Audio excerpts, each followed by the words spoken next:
Welcome everyone. Thank you for being part of the Security Bank webinar. Before we get started, let's go over a few things so we can all fully appreciate today's topics. Please be reminded that this webinar is recorded. List of attendees, messages, and other interaction will be automatically generated after the broadcast. First, test your speakers. You should be able to hear my voice clearly to get the most of your webinar experience. You can also check your screen now for interactive plugins we integrated to engage with you. This can be in a form of Q&A, polls, webinar chat, or even mini-games. To avoid distractions, please stay on mute if you are not presenting. Mics can be very sensitive, which means shuffling papers and eating will be easily heard by all attendees. You are always welcome to interact using the plugins provided or during the Q&A. If available in this current webinar tool, raise your hand if you have something to say so our event host can see and call you. If you're a speaker, we recommend you wear a headset with a built-in microphone during your presentation to reduce background noise. For video on conferences, try to find an appropriate background with good lighting. When applicable, choose a safe digital background that will not distract other attendees. If you're attending the broadcast at home with your video on, keep in mind what you're wearing. Stripes and loud patterns can create an illusion of vibration, which can distract the speaker. We will begin in a few minutes. If you are having issues with connectivity, audio, or video, we can try to help you. Just message your event organizer here or via email. You can find the organizer's email in the event invite you received. Once again, let's all observe proper webinar etiquette. We all want our guests to get the most of the Security Bank webinar. To everyone who is already here, thank you for registering early. The broadcast will start shortly.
This leadership and management workshop for public school principals is organized by the Security Bank Foundation together with the One LaSalle Educational Foundation, Inc.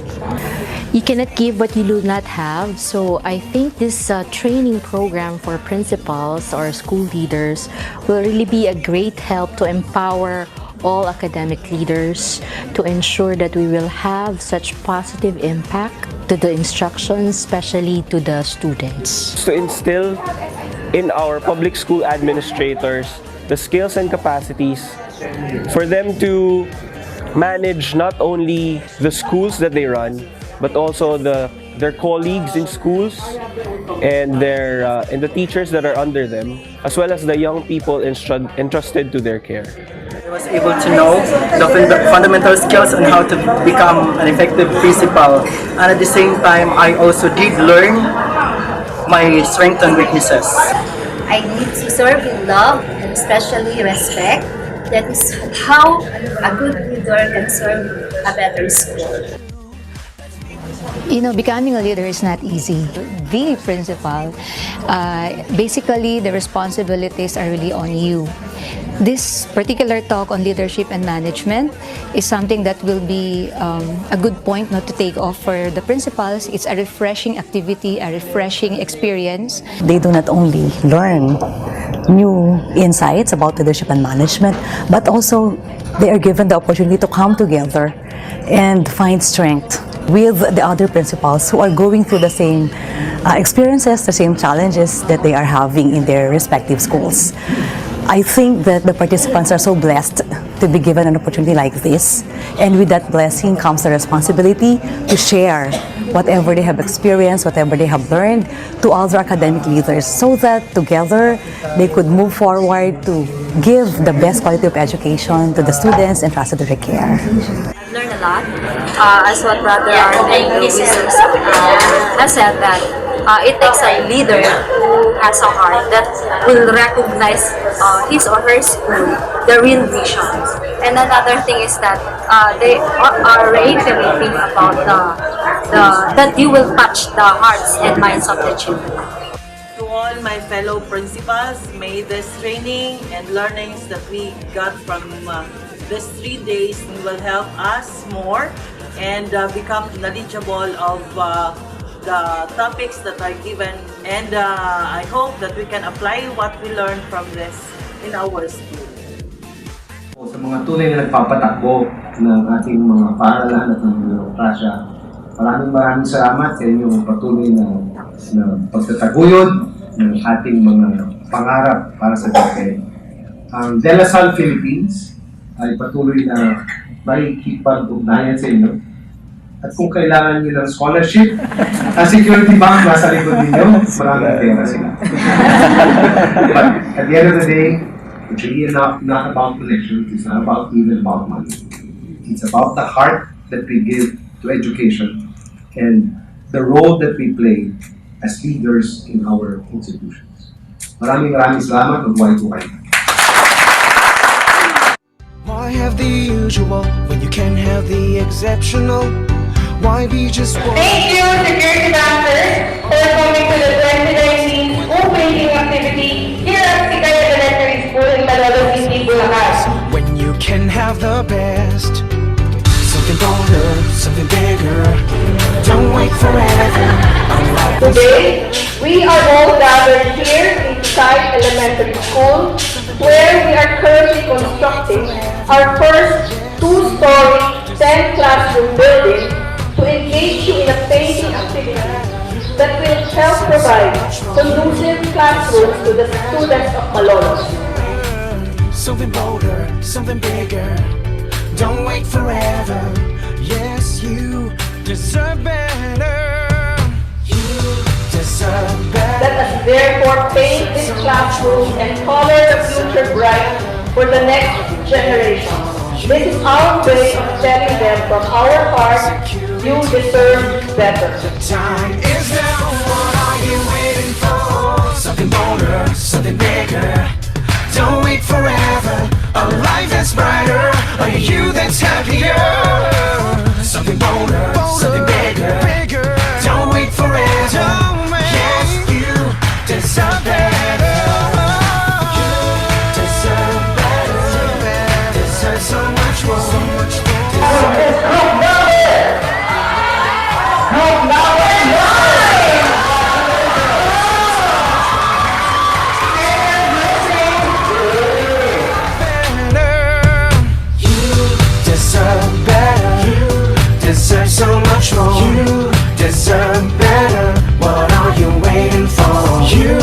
deserve better.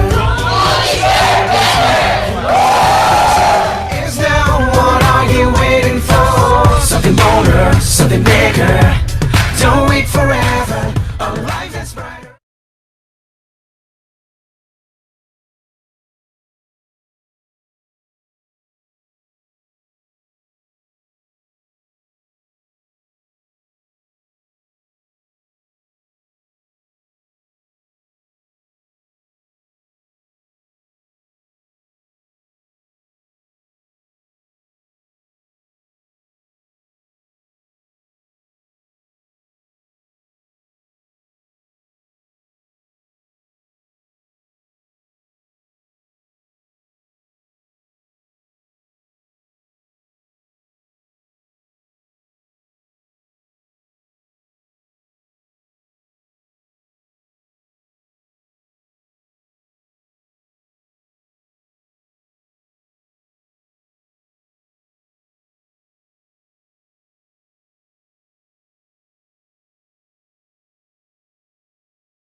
Our focus on education started in 2011 when Security Bank Foundation became aware of the shortage of classrooms in our public schools.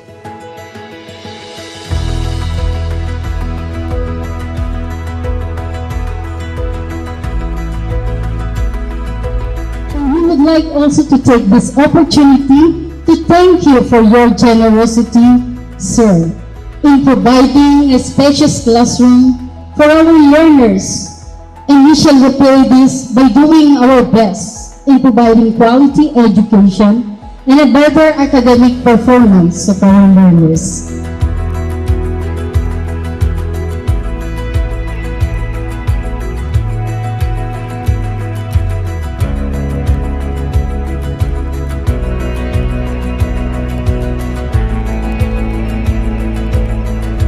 We focused our advocacy on education because we believe that education is the greatest equalizer in life, because it will give every person the opportunity to succeed in life, no matter what his or her social background may be, if provided with the proper education.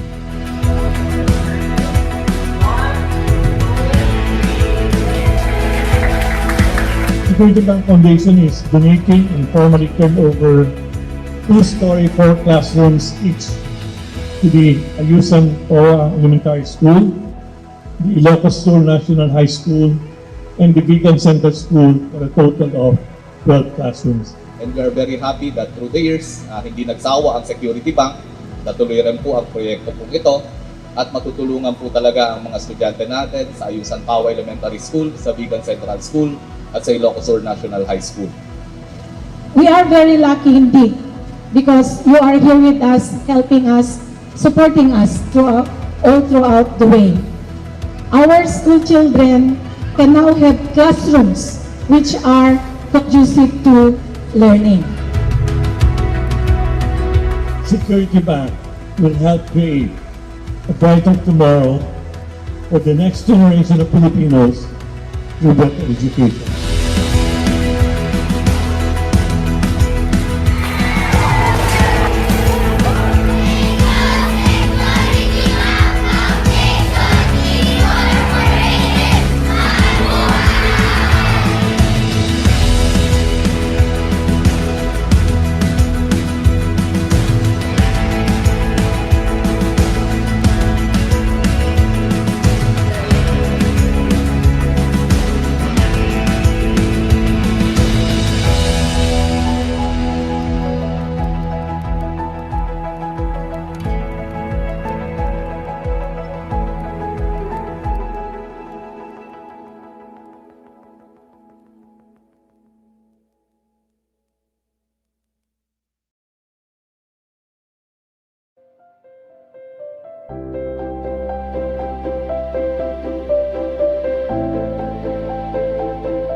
Welcome everyone. Thank you for being part of the Security Bank webinar. Before we get started, let's go over a few things so we can all fully appreciate today's topics. Please be reminded that this webinar is recorded. List of attendees, messages, and other interaction will be automatically generated after the broadcast. First, test your speakers. You should be able to hear my voice clearly to get the most of your webinar experience.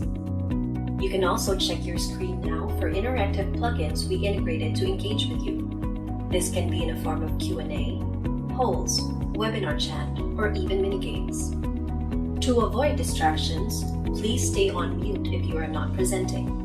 Mics can be very sensitive, which means shuffling papers and eating will be easily heard by all attendees. You are always welcome to interact using the plugins provided or during the Q&A. If available in this current webinar tool, raise your hand if you have something to say so our event host can see and call you.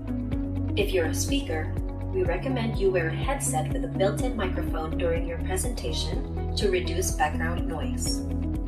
For video on conferences, try to find an appropriate background with good lighting. When applicable, choose a safe digital background that will not distract other attendees. If you're attending the broadcast at home with your video on, keep in mind what you're wearing. Stripes and loud patterns can create an illusion of vibration which can distract the speaker. We will begin in a few minutes. If you are having issues with connectivity, audio, or video, we can try to help you. Just message your event organizer here or via email. You can find the organizer's email in the event invite you received. Once again, let's all observe proper webinar etiquette. We all want our guests to get the most of the Security Bank webinar. To everyone who is already here, thank you for registering early. The broadcast will start shortly.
Pambansang awit ng Pilipinas.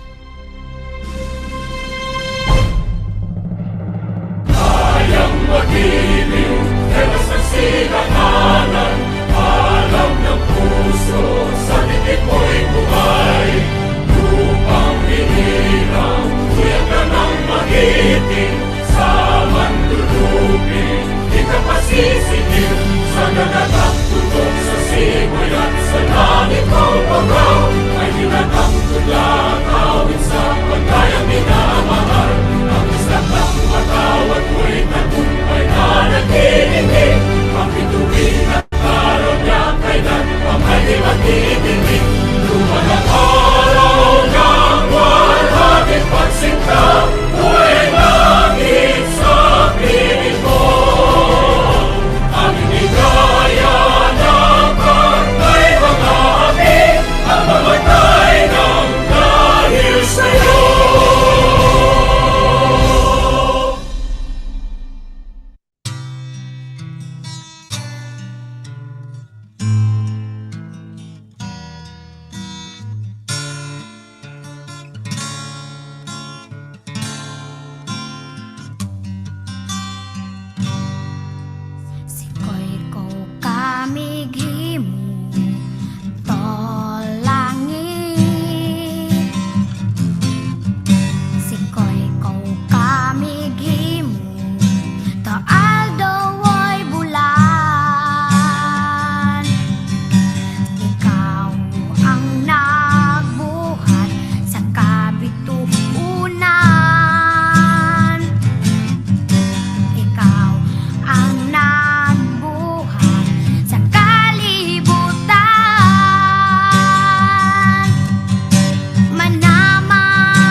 أعوذ بالله من الشيطان الرجيم بسم الله الرحمن الرحيم فقال ربكم ادعوني أستجب لكم آمين يا رب العالمين الحمد لله رب العالمين الرحمن الرحيم مالك يوم الدين إياك نعبد وإياك نستعين اهدنا الصراط المستقيم صراط الذين أنعمت عليهم غير المغضوب عليهم ولا الضالين آمين اللهم اجمع شمل المسلمين والكريستيان والأمة في مدينة دباو وسلم دائما مجتمعنا هذا بالسلم والأمن والتقدم في بلدنا هذا آمين يا رب العالمين ربنا لا تزغ قلوبنا بعد إذ هديتنا وهب لنا من لدنك رحمة إنك أنت الوهاب ربنا إنك أنت الوهاب ربنا آتنا في الدنيا حسنة وفي الآخرة حسنة وقنا عذاب النار وصلى الله على خير خلقه سيدنا محمد وعلى آله وصحبه وسلم سبحان ربك رب العزة عما يصفون وسلام على المرسلين والحمد لله رب العالمين آمين يا رب العالمين.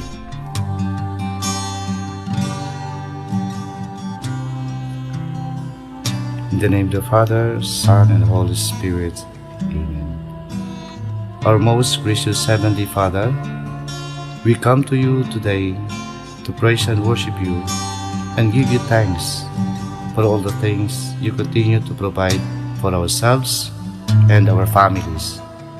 Father, we humbly ask for forgiveness for all the times we have offended you, when we forget to acknowledge your presence in the image of our brothers and sisters, and for moments we fail to be good stewards of the blessings you have given us. Continue to guide and protect each one of us, Lord, that we may always walk in the lights of your everlasting love and mercy. Grant us, Father, with your comfort in times of distress and with your strength in times of weakness. Bestow upon us your unending grace and healing, that we may in turn become instruments of gentleness and compassion to others. We ask all this in the name of your Son, our Lord Jesus Christ, with the prayer and the intercession of our Blessed Mother. Amen. Manama, mawantog ka. Warag po ko iling ko'y ko. O Diyos, kahibulungan ka. Busa ikaw lang ang simbahon ko. Busa ikaw lang ang alagaran ko.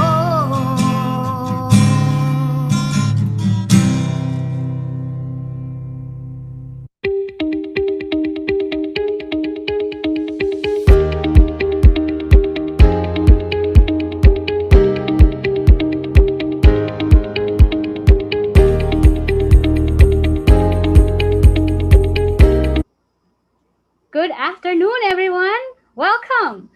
And thank you for joining this webinar and launching of the Grade 1 English Reading educational videos for Ready, Set, Read, brought to you by Security Bank Foundation, Knowledge Channel Foundation, and Ateneo de Manila University. I am Raquel Tanyag, Project Officer of Security Bank Foundation for Internal Scholarships and Training Programs. And I am Kay Samonte from Knowledge Channel, and we are your hosts for today's webinar.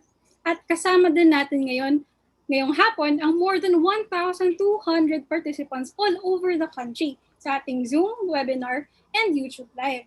This webinar is our third and final webinar for Ready, Set, Read educational video series, focusing on one of DepEd's most essential learning competency, which is predicting possible ending of a story. At marami sa ating mga audience ay mga grade 1 English teachers na siyang main beneficiaries ng ating project. Yes, Miss Kay, that's right. The Ready, Set, Read videos are based on DepEd's most essential learning competencies for English reading. We have already conducted 2 webinars this year. The first webinar was last January 15, intended for grade 5 teachers. The second webinar was just last month, May 14, intended naman for grade 3 teachers. And now, we are on our third and final webinar this year, intended for grade 1 teachers. But of course, this webinar is not only for grade 1 teachers. This is also open for all teaching levels, even to parents who are also teachers at home. At dahil dyan, ngayon pa lang ay gusto na namin magpasalamat sa inyong lahat dahil makakasama na naman namin kayo sa isang hapon na punong-puno ng kaalaman kung paano natin mapagtibay ang skills ng ating mga mag-aaral sa pagbabasa. Yes! At kahit nasa bahay ang ating mga participants ay pwedeng-pwede silang mag-engage sa ating webinar by using the Zoom chat box or the comment section sa YouTube Live.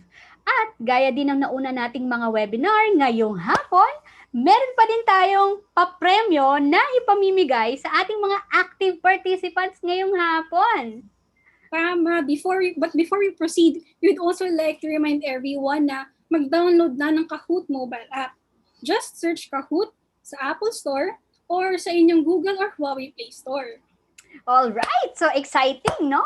So, while we are waiting for our participants to download the Kahoot app, let us welcome participants from the Schools Division Office of Quirino, Region 2, participants from Cebu Division, Kaway-Kaway, and Schools Division Offices of Rojas City. Yes, kasama din natin ang mga participants sa Kaingin Elementary School in Santa Rosa City from Gutalak National High School from Zamboanga del Norte. Grabe, sobrang layo. And Camp Clark Elementary School of Negros Occidental. That's right! Kasama din natin ang participants all the way from the Schools Division Office of General Santos City, Agusan del Sur Division, and Apayao Division. Wow! We also have participants from San Fernando, Pampanga, Camarines Norte at Urdaneta City, Pangasinan. Yan! So yes, welcome participants to our third and final webinar, Ready, Set, Read. At dahil ready na ang lahat na tumutok at makinig sa ating webinar, pakinggan natin ang mensahe mula sa Security Bank Foundation kung paano makakatulong ang Ready, Set, Read sa pagtuturo lalo na ngayong panahon ng pandemya. To give us an overview, let us hear the welcome message of Security Bank Foundation Trustee and Corporate Secretary, Ms. Melissa Aquino.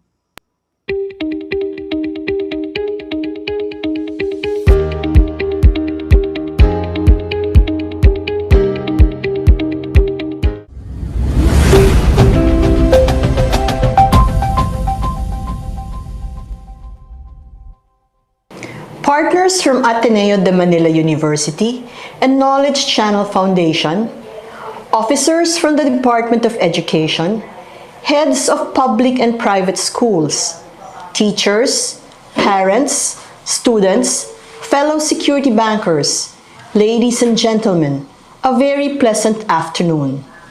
On behalf of the Security Bank family, we welcome you to this webinar and launching of the Ready, Set, Read educational videos, our new initiative of providing digital learning resources to enhance the reading competencies of our students.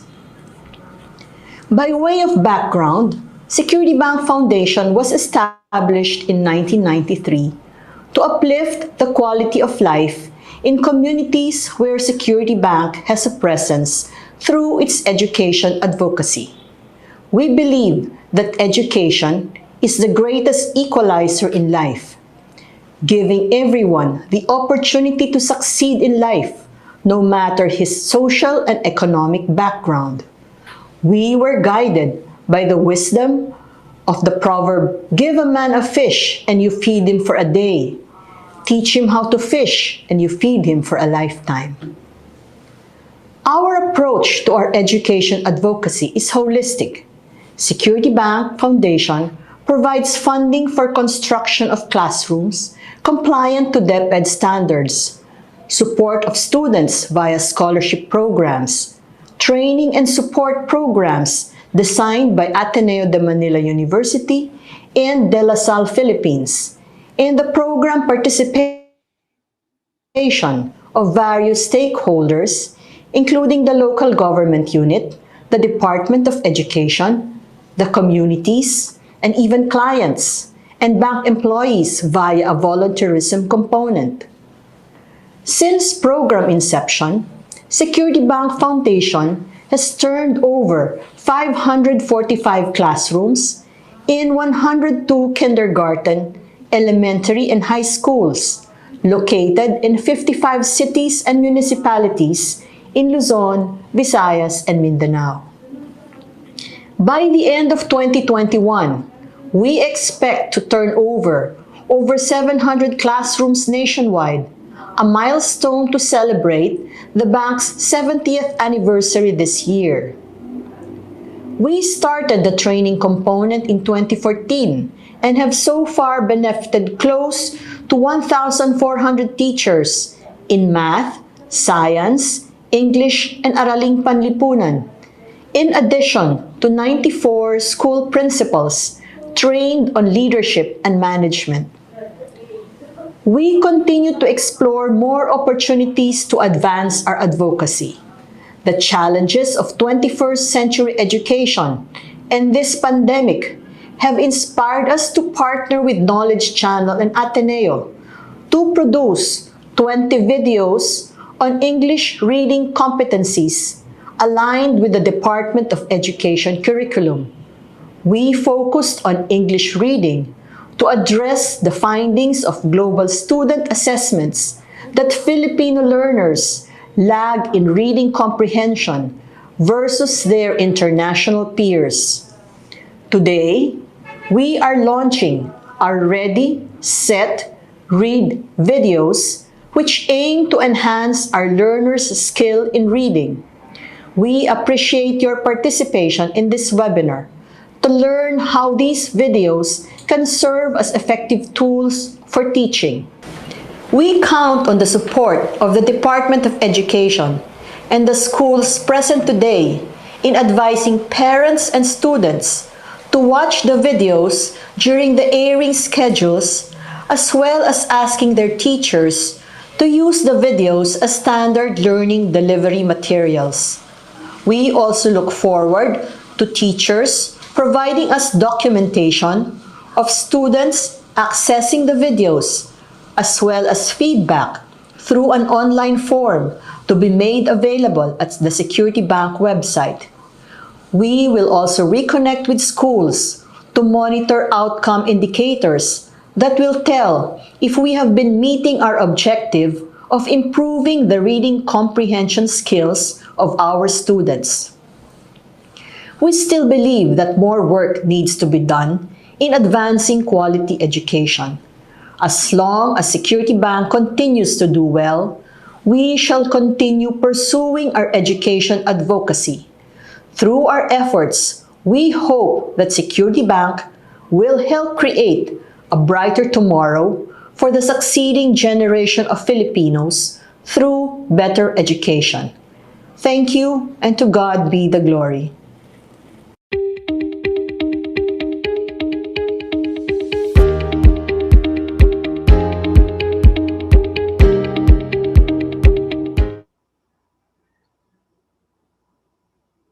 Thank you very much, Miss Melissa, for welcoming us to this webinar.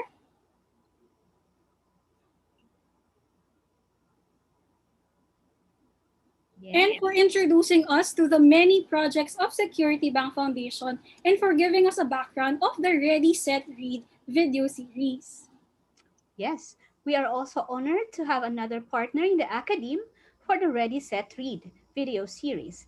Let us hear the special message from Ateneo de Manila University President, Father Roberto Bobby Yap.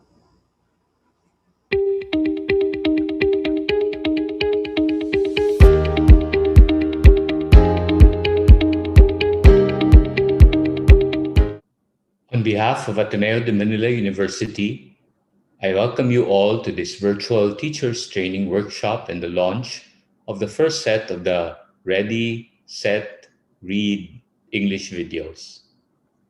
Many schools, not just in the Philippines, but all over the world, have had a difficult time adapting their classes to the challenges of the pandemic. Distance learning requires resources and tools that many schools, including the teachers and students themselves, do not possess, especially in developing countries like our own. The Security Bank Foundation, Knowledge Channel Foundation, and Ateneo de Manila University through the Ateneo Center for Educational Development aims to close the gap a bit through our partnership in producing these reading videos for basic education. By making them freely available, both online and offline, and in both free and cable TV, we hope to reach as many teachers and students as we possibly can. Even when the pandemic is over, and of course, we all wish that this will be sooner rather than later, teachers can continue using the videos to make their classes more interactive and enrich their reading lessons. With the help of the videos, teachers like yourselves can hopefully stop our country slide in English proficiency and develop our youth's reading comprehension. I would like sincerely to thank Security Bank Foundation and the Knowledge Channel Foundation for their dedicated commitment to helping improve basic education in our country. We in Ateneo de Manila are honored to be your partners, and we look forward to continuing to work with you in our shared mission of education. For the sake of our youth and the future of our country, I wish you all a productive and insightful workshop. Good afternoon.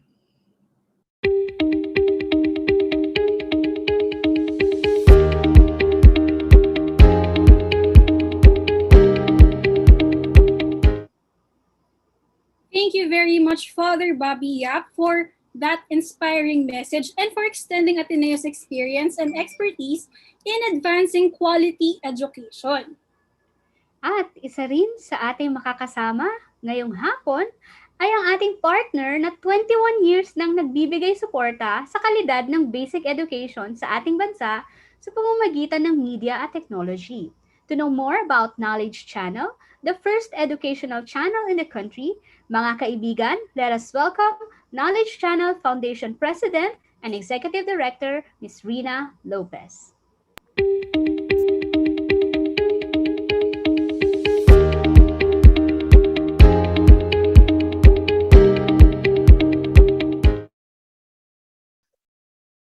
To Melissa Aquino, Louis De Real, and the rest of the Security Bank Foundation team, to Father Bobby Yap, Dr. Carmela Orachon, and to the teachers and trainers of the Ateneo Center for Education, to Undersecretary Dad San Antonio and the DepEd team, to Edric, Ian, Mafi, Kay, Sue, and to my Knowledge Channel Foundation team. And sa ating mga teachers, principals, and school heads na kasama sa training na ito ngayon. Isang masayang hapon sa ating lahat. Magkakasama na naman tayo muli for this training prepared by Security Bank Foundation, Ateneo de Manila University, and Knowledge Channel Foundation. In the last session, you learned about the growth mindset and how to use our Ready, Set, Read video lessons as learning pedagogy. I hope you are all able to apply these learnings to your respective classes. And if you have stories to share, please feel free to send them to us at info@knowledgechannel.org. And it would be really nice to hear from you. I'd like to express my sincere gratitude to Security Bank Foundation, Ateneo de Manila University, and the Department of Education for our collaboration in developing the Ready, Set, Read English video lessons to improve reading comprehension. And for the teacher training workshops, webinars, which gives the much needed support for the primary grade teachers and students and other grades as well. Last June 1, I gave a talk at the virtual event of the National Teachers College and Philippine Business for Education, which focused on the Philippine learning crisis. This crisis is the reason we are focused on the primary grades and on early childhood development. These stages of learning is very critical as the human brain development occurs fastest during this time. But sadly, this age group seems to be underserved with their needs not sufficiently provided for. Many young Filipino kids lack adequate nutrition. 1 out of 3 Filipino children under 5 are stunted. Many tend to drop out early in school, and many of them experience, well, uh, sexual, physical, and emotional abuse. All of these challenges contribute to the Philippine learning crisis and will require a holistic approach to solving it. Ready, Set, Read teacher training is just one of the many components or interventions that aims to address the various issues causing the Philippine learning crisis. What I want to emphasize here is that you, as teachers, are at the center of solving this very crisis we are experiencing now. In the same talk hosted by NTC and PBED, former DepEd Secretary and my college batchmate, Brother Armin Luistro, said that the learning crisis can only be solved by people on the ground.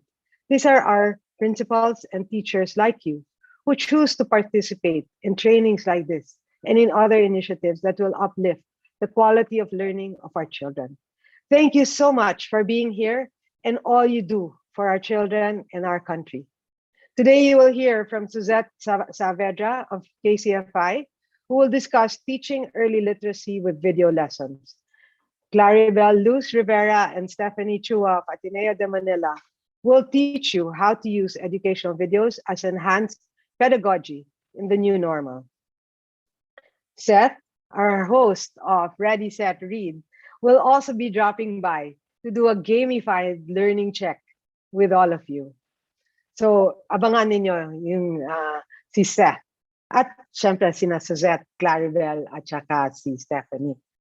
As I end this short talk, I want you to remember that more than any of us here today, more than Security Bank Foundation, Ateneo, and Knowledge Channel, it's you who can really help our children to learn better. Nasa kamay ninyo ang kinabukasan ng ating edukasyon at ng ating kabataan.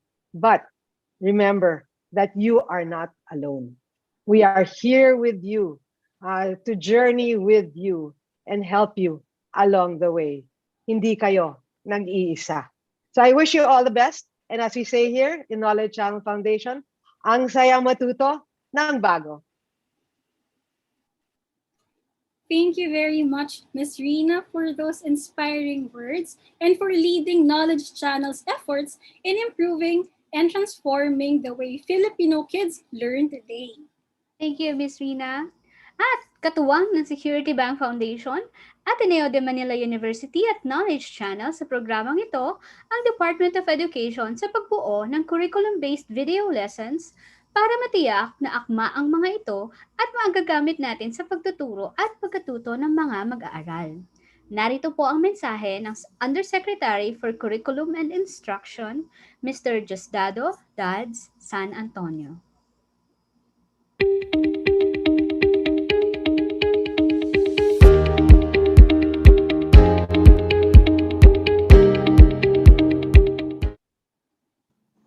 The Curriculum and Instruction strand of the Department of Education is always glad to be a part of endeavors that are designed to help us make sure that our youngsters are able to have access to high quality, relevant learning resources.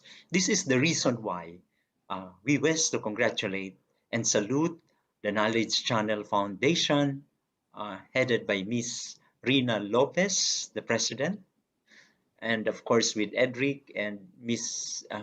Kay. And at the same time,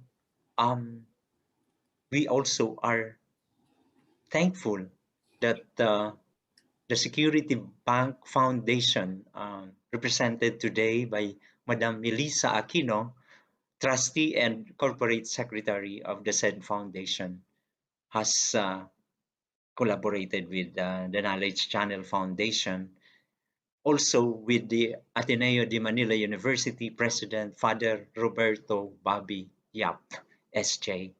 Thank you very much for creating this very important grade 1 videos that will help us develop fluent readers. Ready, set, read series that you are actually launching. Um, as I've said, we appreciate and we are so glad to be able to join you today in this activity. Mabuhay po kayo. God bless.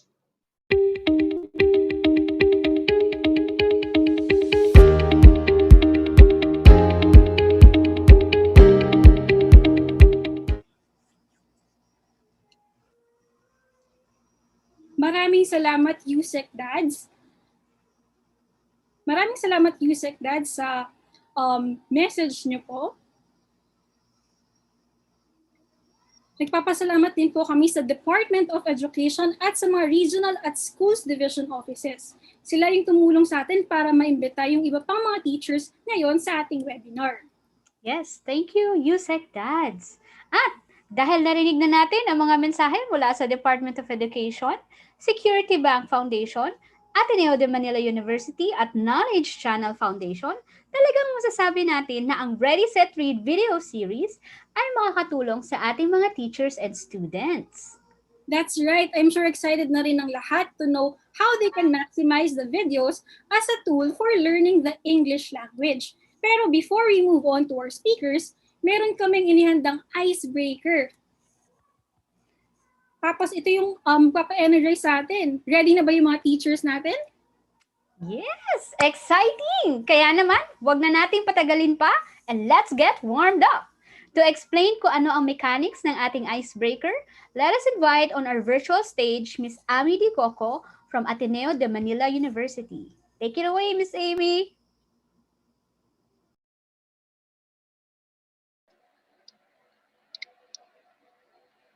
Thank you po. Thank you po, Miss Raquel and Miss Kay. So, a pleasant afternoon po sa lahat.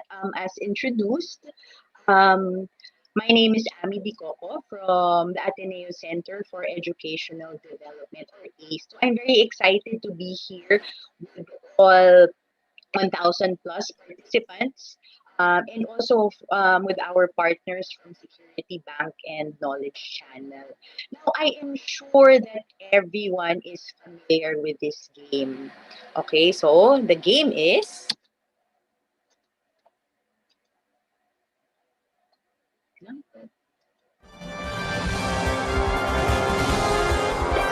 Who wants to be a millionaire? Okay? But we will modify the game to suit the objectives of our session this afternoon. So after the game, I'm sure that you will have a good idea about the focus of this webinar. And actually, the focus of this webinar has been mentioned by our hosts, Ms. Raquel and Ms. Kay already. So for our next slide, here are the So in order to give all participants a chance, we will modify the game a bit. So here are the mechanics. So a multiple choice question will be posted on screen. And the first participant who types in the chat box, for example, we will ask one of the participants to type in, "Thank you, Security Bank Foundation." And the first person who is able to...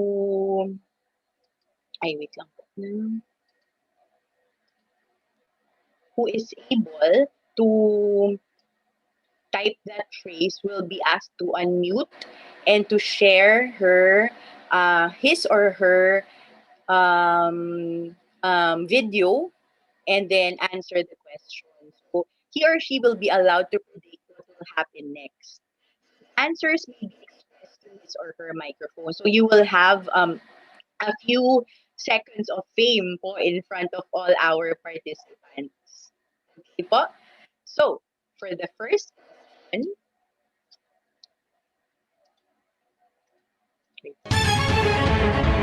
okay. Gary plays guitar. When he does not change his strings often,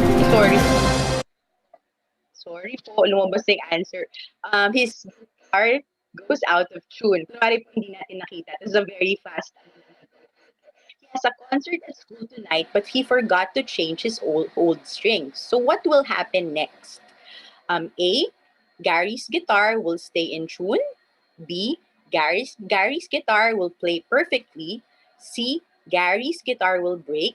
Or D, Gary's guitar will not work. So as you will see, there are the answers are parang some are more parang there seems to be more than one correct answer. But I'd like to invite you to read the scenario carefully so you can choose the best one.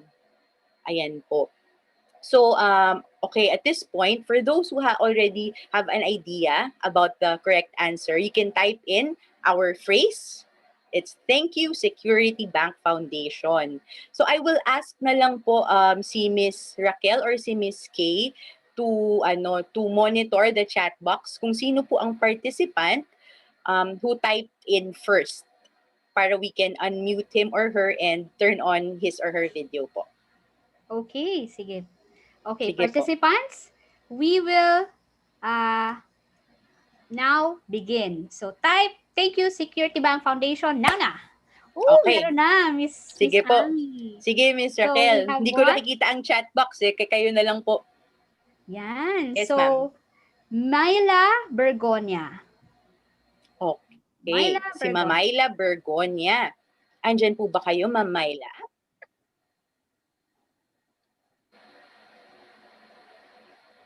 May we ask you po to unmute and to turn on Hello your po. video. Good Hi, Ma'am afternoon. Myla. Good afternoon. Andyan po kayo, ma'am? Nandiyan, hindi ko po makita Good afternoon, everyone. Good afternoon, Ma'am Myla. Ma'am, bigyan ko kayo ng opportunity to answer the question. Pero ma'am, pakilala po muna kayo, no? So, ma'am, ano po ang, from which division po kayo? And from which division po kayo? And can you share with us one word that describes how you're feeling this afternoon? I'm from Panabo City Division, ma'am, from ma'am. Davao del Norte Province. Wow, welcome po, ma'am. All the way from Mindanao. Yes, Ma'am Myla. And one word. Right now, I feel so happy. Happy, yes. We're all equally Yes, happy ma'am. po and excited for this afternoon. Ma'am Myla, ano po ang sa tingin ninyong correct answer sa ating question? Sa ating first question? I think it's letter A. Correct. So let's see if that's the correct answer, Ma'am Myla. Yes, so that's correct. So thank you, Ma'am Myla. You got the correct answer. So if you check you will check the phrase that gives us a clue as to what the correct answer is, the one in yellow. So you really have to read the statement carefully. So his guitar goes out of tune when he does not change his strings. So it is letter A. So thank you so much po, Ma'am Myla. Thank you also, ma'am. Thank you, ma'am. Sige po. Now, on to the second question. Peter is holding a make-your-own pizza party. He has to buy sauce, crust, and toppings for everyone. Most of the guests like some like sausage, and everyone likes cheese. Peter has money for only 2 of the toppings. So, Peter A, he will buy pepperoni and cheese. B, he will buy pepperoni and sausage. C, he will buy pepperoni. Or D, he will buy sausage. Okay. So I'll give you 5 seconds to the correct answer, the best answer, as I said, because all of these answers are possible, but there's only one best answer. Okay, so let's read the statement carefully. This is the second to the last question. Sige po.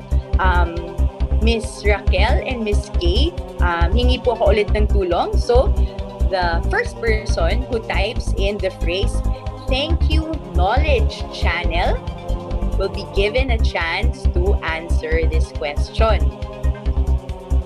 Oh, sorry po. Okay, so, yan po.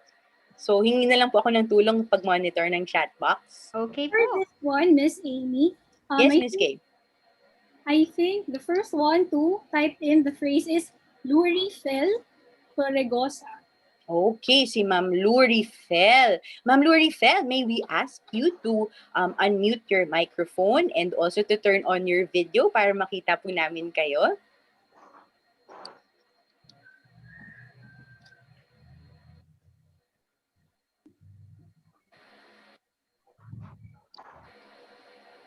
Ma'am Lurifel, andyan po kayo? Hi, ma'am. Ay, hi, Ma'am Lurifel. Nice to see you. Naka-face mask. Nasa labas kayo, ma'am. Ingat po kayo dyan. Ma'am Lurifel, Yes, opo. ma'am. From which division po kayo, ma'am? From Zamboanga del Norte Division, ma'am. Wow, ma'am, from Zamboanga. Thank you for joining us all the way from Zamboanga. So it's good po that you're here with us this afternoon. Ma'am, can you share with us one word that describes how you're feeling this afternoon? Exciting. I am really excited, ma'am, because for just like this one, there is a warm-up activity, and it's really exciting and challenging to me. Yes, ma'am. So thank you so much, ma'am, for sharing that, no, ma'am. So yeah, it's a very and we're there are a lot of activities and knowledge that are in store for you this afternoon. So there's really very good reason to be excited for this afternoon. So, Ma'am Lurifel, ano po ang correct answer? For me, the correct answer is letter A. He will buy pepperoni and cheese. Ma'am Lurifel, you are correct. So, he will buy pepperoni and cheese. Thank you so much, Ma'am Lurifel, Welcome, ma'am. for giving the correct answer. So, as you Also- can see, you're welcome, ma'am. So, as you can see, the phrases in yellow gave us a clue as to the correct answer. So, he chose the top two since most of the guests like pepperoni and everyone likes cheese. Kaya, he will buy pepperoni and cheese. Okay. And for our last question. Okay. Elena's grandmother is visiting her house. Everyone wants Grandma to make her special spaghetti and meatballs for dinner. Grandma needs fresh tomatoes for the sauce, but Elena's mother only uses canned tomatoes. What will happen next? Grandma will go to the grocery store. B. Grandma will cook else. C. Grandma will change the recipe. And D. Grandma will order takeout. Okay, so I will give you 5 seconds to think about the correct answer. As you can see, there are many possible answers, but there's only one best possible answer based on the statement. All right. Okay, so for the last question, I will ask you the first. Our phrase is "Thank you, Ateneo." So the first person who types in "Thank you, Ateneo" will be unmuted and asked to turn on his or her video. And there. So and then he will be given a chance to answer the question. Okay, Miss Raquel and Miss Kay, meron na pong sumagot ng tamang Yes. may nag-type in ng phrase? Meron na po, Miss Ami. Yes Ang po. nauna po sa ating mga participants is Miss Diana Jane Kayaban. Miss Diana Jane Kayaban. Ma'am Diana, andyan po ba kayo? Yes, Can you ma'am. unmute for us and turn on your camera? Good afternoon po, ma'am. Good afternoon, Ma'am Diana. Ma'am Diana, from which division po tayo? And please share with us one word to describe how you're feeling this afternoon. I'm from Ilocos Norte po, specifically from SB Norte. Olawag City. From I'm Lawag. feeling cold right now because it's raining. Ay, okay po. Opo. Ingat po kayo. Opo, ma'am. Sige, ma'am. Ma'am Diana. My answer po is letter Opo. C, ma'am. Grandma Letter will C, we change the recipe. Yes. Okay. Ma'am Diana, thank you, ma'am, for your answer. But I think it's not what we're looking for right now, ma'am. But thank you, ma'am, for trying po to answer the question. Yung next po na pinakamabilis sa ating participants ay si Lorna Yes. Dasin. Si Ma'am Si Ma'am Lorna. From Okay. San Jose City. Ma'am Lorna, andyan po ba kayo? Can you turn on your video and unmute for us po, ma'am? Hello po.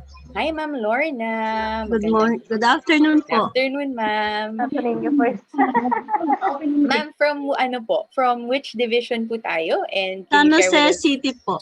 San Jose, Division of Nueva- San Jose, Nueva Oh, Ecija. Nueva Ecija. Regards po kay Ma'am Joanna Hervasio, ang ating superintendent.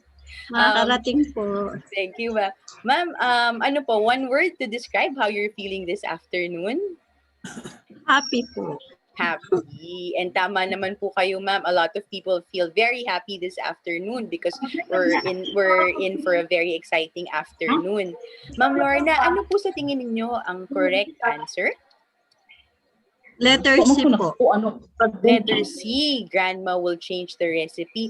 Ma'am Lorna, hindi lang po yun yung hinahanap natin na answer this for this question. Pero thank you so much, Ma'am Lorna, for trying to answer the question. Thank you po, ma'am. Ayan. Miss Sir. K, meron kayo nasabi natin. Hindi ko nasabi yung thank you. Ano? Thank you.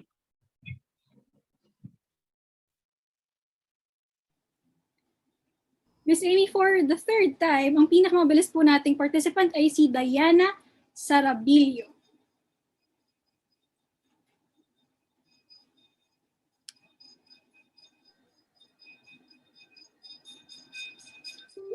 Andyan po ba si Ma'am Diana? Ito po yung last question natin ay understandably ang hardest question natin out of the three, kaya medyo mas challenging po siya. Andyan po ba si Ma'am Diana? Hello po, good afternoon po, ma'am. Hi, Ma'am Diana. Good afternoon. Lakas po yung ulan, ma'am. Ay, malakas ang ulan. Naku, ingat po kayo. Saang division po tayo, ma'am? Kidapawan City po, ma'am. Kidapawan, wow. Okay, thank you for joining us all the way from Kidapawan, ma'am. Can you share with us one word to describe how you're feeling this afternoon? Nervous po, ma'am. Ay, nervous. Don't worry, ma'am. I'm sure po, as we participate and take part in all the other activities, mas mababawasan ang pagiging nervous ninyo. Ma'am Diana, ano po sa tingin ninyo ang tamang answer dito sa last question natin? Letter A po, ma'am. Grandma will go to the grocery store. Okay. Thank you, Ma'am Diana. And that is the correct answer. Okay. So as you can see, based on the phrases highlighted below, everyone wants grandma to make her special spaghetti and meatballs for dinner.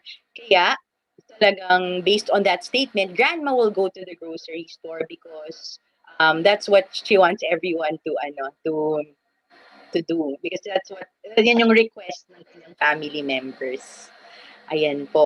So with that po, I'd like to thank everyone for joining po and for participating this afternoon.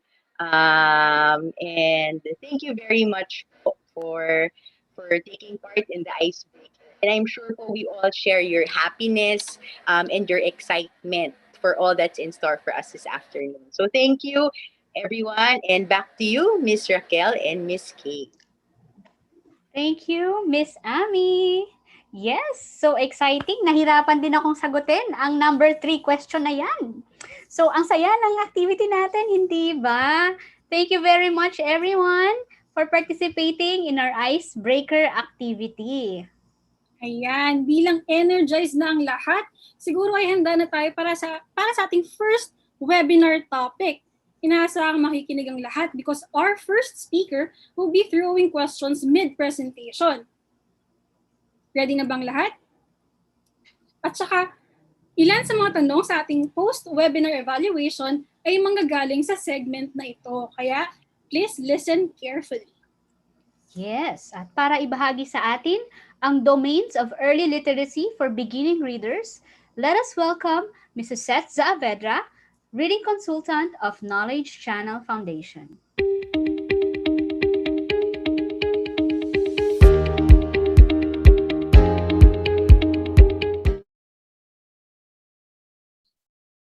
Our friends from Ateneo, Security Bank Foundation, DepEd, Knowledge Channel, teachers, educators, literacy advocates, and parents, magandang hapon.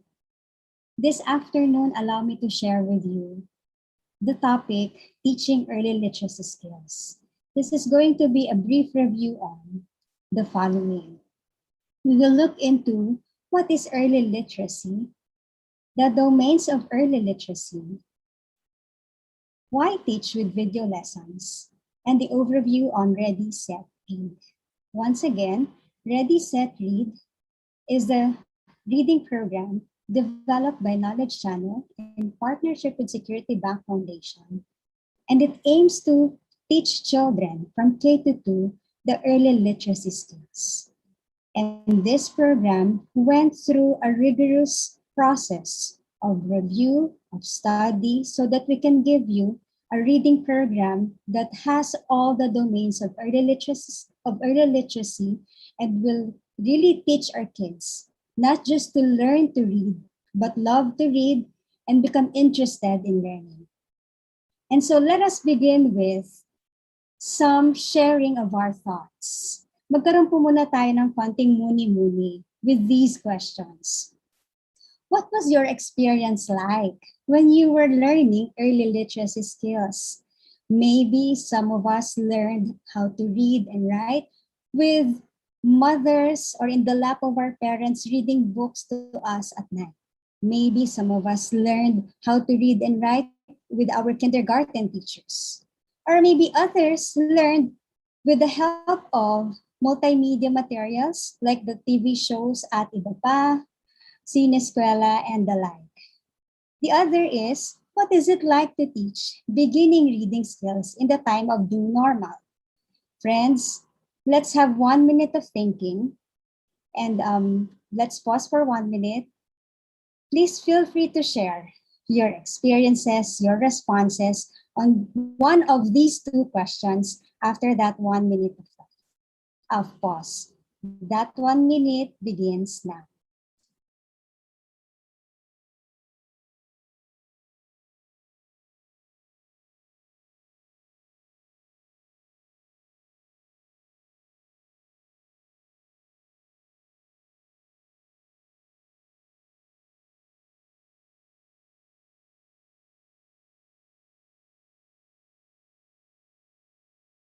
Feel free to write also your responses in our chat box. And our hosts, Ms. Kay and Ms. Raquel, will actually read them to us. And we're free to unmute our mic should we want to share our responses or our experiences.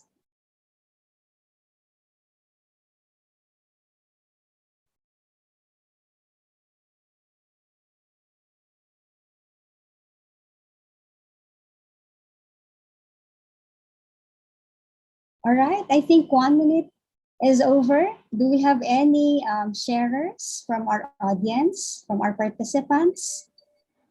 Ms. Kay and Ms. Raquel? Hi Miss Sue, one of our participants said, quite challenging and exciting. It's from Annalyn Bahaw. Thank you, Ms. Annalyn. Perhaps Ms. Annalyn is referring to the second question. What is it like to teach beginning reading in this time of new normal? It's challenging and at the same time exciting. Anyone who shares their thought on the first question? And then another sharing po, Miss Sue, from Annie Joy Comendador. My experience in literacy when I was a kid was with my 3 aunts, very enjoyable. There you go. So yes, we learned literacy skills back when we were young from the significant adults around us, not only from our parents, but also from those who cared for us when we were young. Could be our older sister, our older brother, our cousins, our aunts, right? And so please remember all those experiences as we go through the session. As we begin, I'd like for us to not just remember our previous experiences as early literacy learners, but also to bring into mind our children, the children who live with us at home. It could be our kids, it could be our pamangkins, our apos, the children in our communities, the children in our extended village, and the children whom we taught and cared for in this school year of new normal, whom we've only met through virtual classes. Let's remember them, because we know that when we think about them, we are always reminded that we are here together because we'd like to give them a better learning experience. We would like to connect with them. We would like to see how else we could help them have a become learners who are engaged in reading, who will eventually become engaged also in life. And so let's proceed to what is early literacy. As we all know, when we think of early literacy, we always think about beginning readers. And beginning readers acquire and learn literacy skills that help them to write, read, and interact with people in their immediate environment. Our children at home, the kids that we interact with every day, actually not just learn literacy skills from explicit instruction, they also learn the different literacy skills by acquiring them in the immediate environment. They observe us. If they see their parents reading, if they see their parents engaged in studying and in writing, chances are they'd be doing the same thing eventually. We would see them eventually pick up their own books and read. We would see them eventually pick up their own crayons, their own notepads, then and pens, and engage in such activities as well.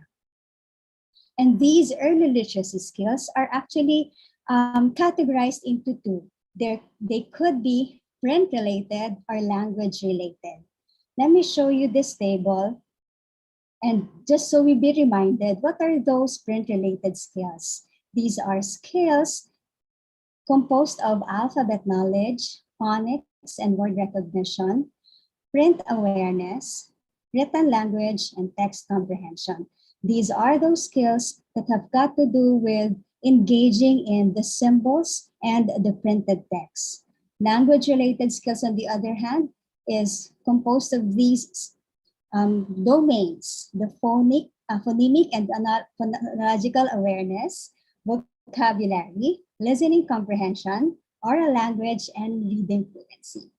Let's take them up one by one according to how they are should be best introduced to children. And of course, we begin with the most basic units of language, and that starts with alphabet knowledge. And do you remember the first time you learned alphabets? Did you have alphabet charts at home? Did you learn your alphabets from TV? Now, alphabet knowledge is actually learning how to recognize the symbols of the letters of the alphabet and knowing how these symbols actually are actually part of words. And so how do we learn them? We learn them through varied means. We learn them through singing, through constant repetition, by tracing on air, by tracing on paper, and through flashcards as well. After learning alphabet knowledge, we also introduce to children the sound of the letters of the alphabet. And when we do that, we are doing phonemic awareness instruction to them. Now, please remember that phonemic awareness is the subset of phonological awareness. And when we say phonemic, we're dealing with the sounds of the letters of the alphabet. These are sounds that are introduced only through listening, through oral activity, and without the symbols yet. But if we introduce both the symbol and the sounds, then we are saying that we're exposing our children with phonological awareness. And this, again, phonological awareness is the ability to listen to, detect, blend, or analyze the auditory aspects of the spoken language. Let's take into consideration the practice on blending and segmentation. Sa mga guro po dyan ng K-2, we teach children phonics, di ba, through blending and segmentation many times. Let's take, for example, the blending of the three sounds k, a, s. When children are able to blend or put together those three sounds, then they form the word cat. And one way that we can also help them develop that critical listening into the phonemes or the sounds of the word cat, we teach them segmentation. We tell them, children, what are the sounds that make up the word cat? Those sounds are a, segmentation. And there are a lot of phonological awareness activities that are given in Ready, Set, Read program. Other activities include rhyming, alliteration, and syllables. Who among us can give words that rhyme with cat? I'm sure, given the time and the opportunity, we can write as many as 20 to 30 words that rhyme with the word cat. Sometimes, in other sources, we also introduce word families, like, for example, the word family of at. If we have at and we put the initial sound k, therefore we have the word cat. But if we drop the initial sound k and change it with the sound, then it will be the word, then we form the word hat. After teaching children the printed symbols and the sound of the alphabet, we also teach them phonics and decoding. It's the ability to apply sound-letter relationships to pronounce words correctly. In the example, we have a picture that we have this activity that encourages children to determine what word is shown by what word can they form by looking at the four pictures. And we know that it would be the word tail. The other activities, again, just like in phonological awareness, we have repetition, singing, tracing, writing, and flashcards. When we allow children to look into the patterns of the sounds of the English language and teach them those patterns systematically, then we are teaching them decoding. After decoding, what comes next is print awareness.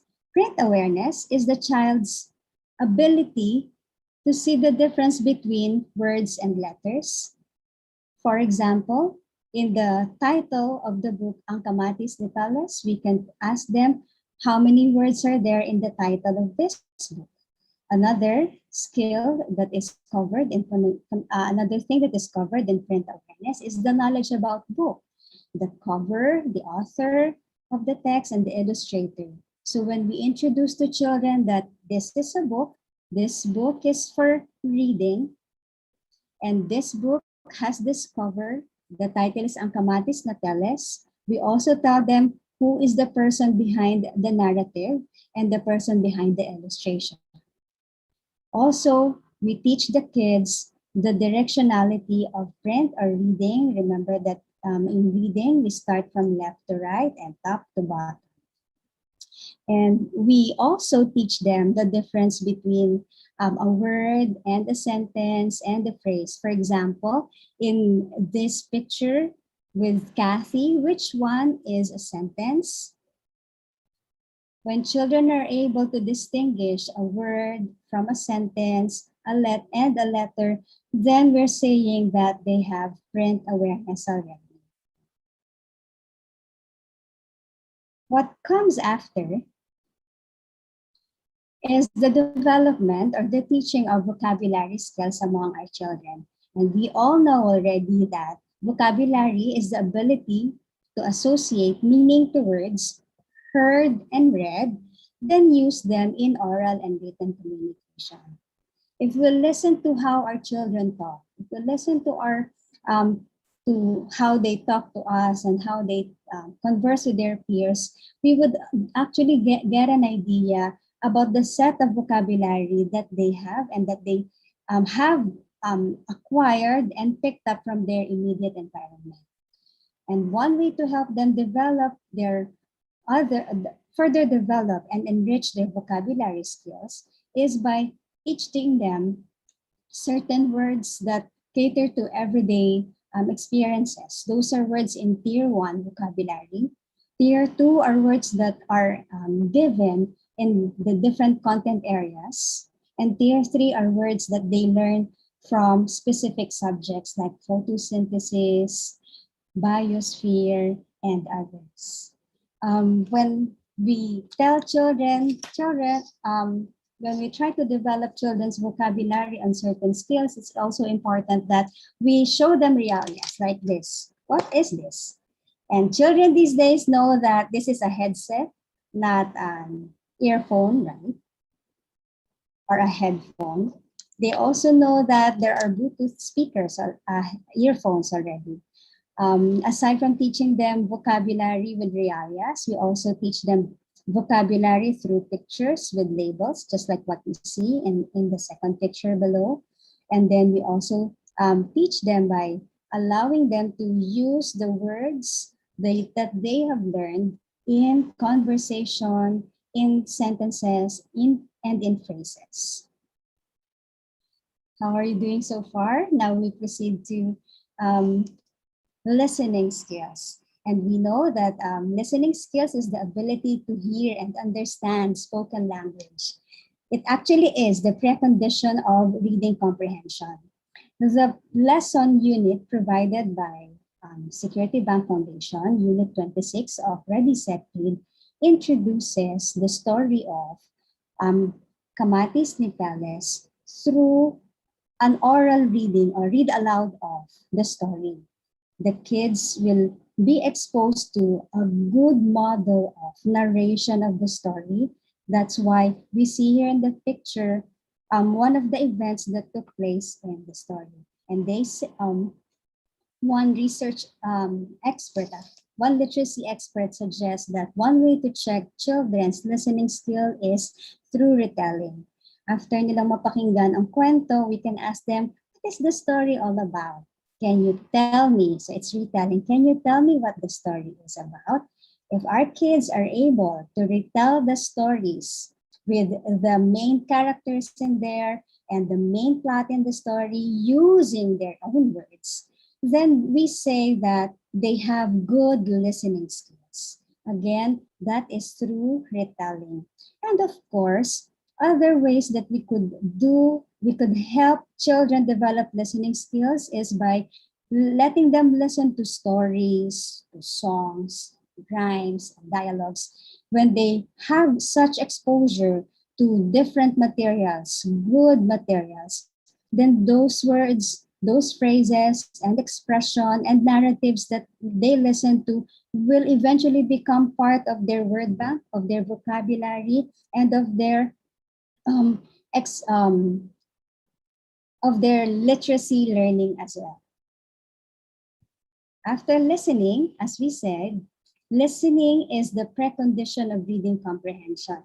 The ability of the child to comprehend, understand, and appreciate a text sometimes is also dependent on how much they have acquired in terms of the previews or the domains of early literacy that were presented earlier, from phonological awareness to phonics, to vocabulary, to listening skill. Then here we have oral language. All right. Oral language is the ability to use spoken words to express one's ideas, knowledge, or emotions in verbal communication. How well are the kids engaged in conversation and in communication or in dialogue with us? Are they able to answer our basic questions? Well, one of the things that we can help them develop their oral language is through asking them questions, by giving them through materials that will allow them to compose ideas in their mind and give them prompts in responding to certain dialogue and conversation. For example, in the story, again, using the story Ang Kamatis ni Teles, we can ask the children, after introducing the title, the author, and talking about the illustration, we can ask them, what do you think will Teles do? And you know, it's really one of those beautiful questions to ask kasi it would actually give us a reflection of the very rich and powerful imagination that children has. To also give us an idea of their experience, for example, in gardening maybe, or their experience with tomatoes, or their experience with people who do planting. And so when kids are able to bring up those ideas, those experiences during such conversation, then we are helping them develop their oral language skills.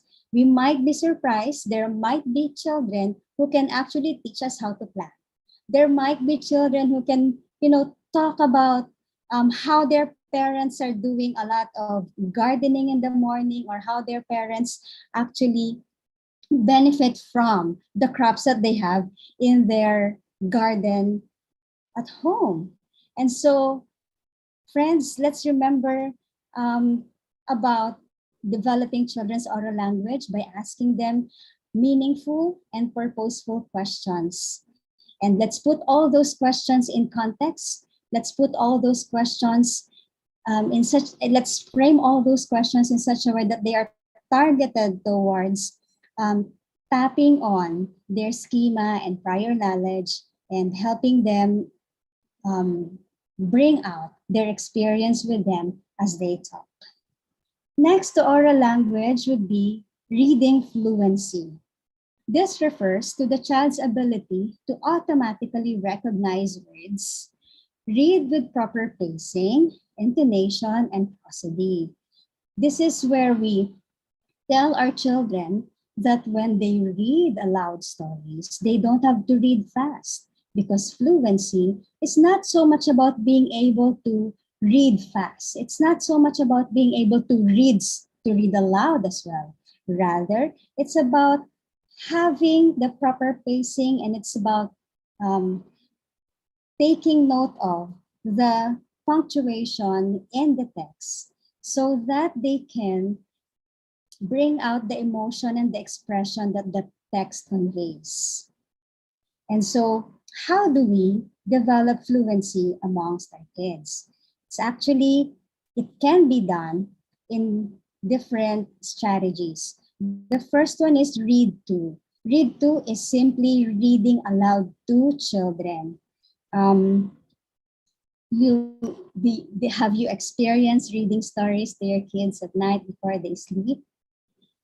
And have you seen how they respond well to those stories? Di ba ang kulit nila? Gabi-gabi gusto same stories.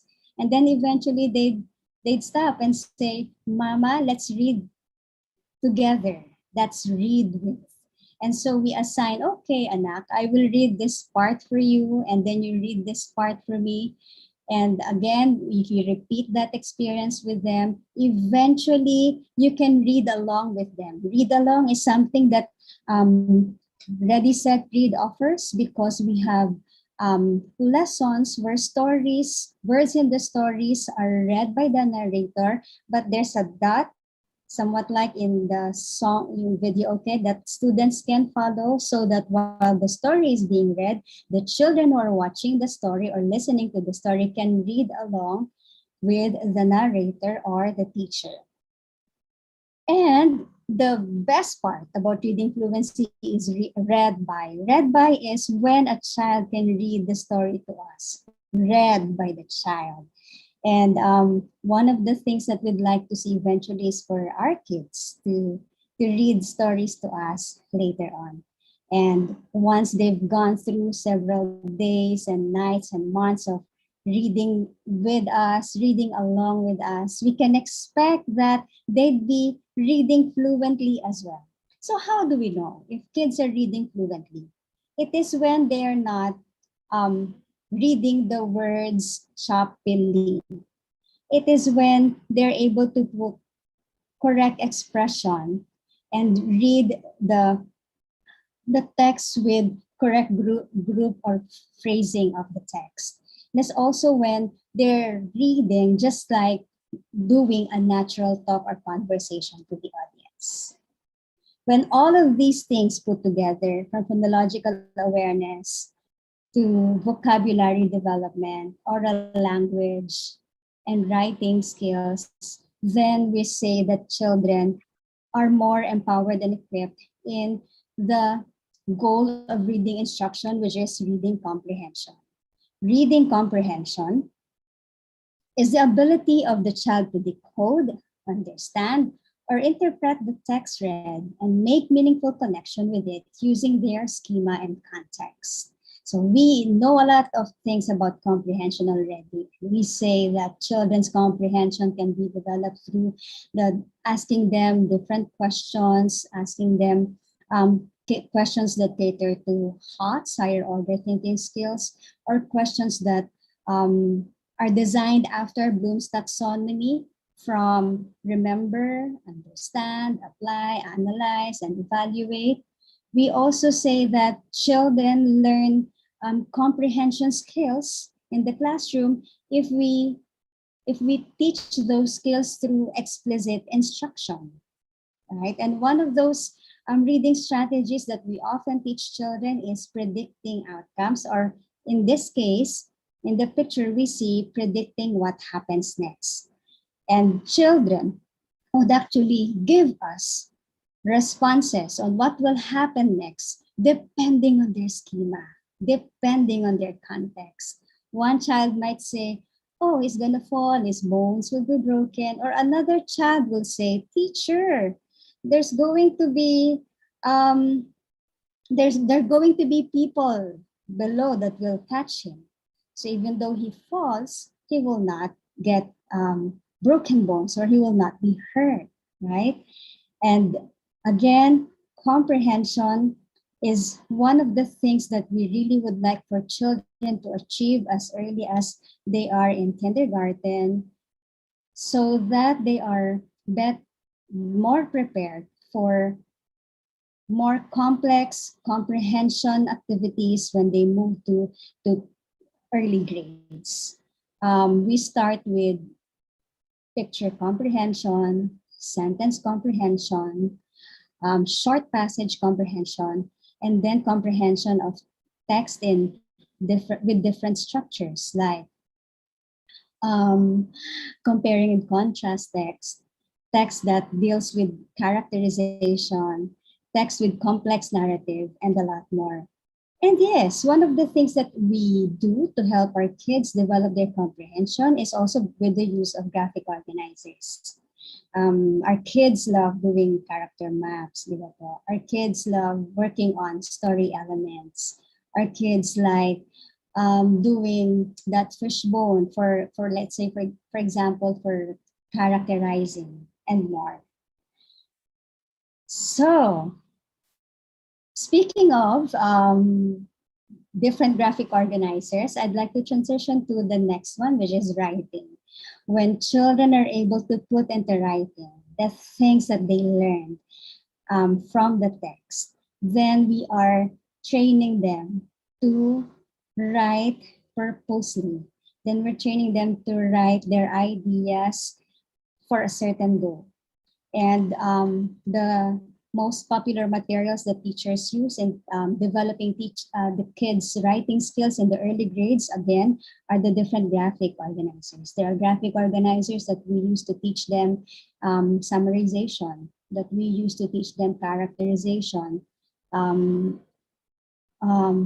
and contrast, cause and effect, problem and solution.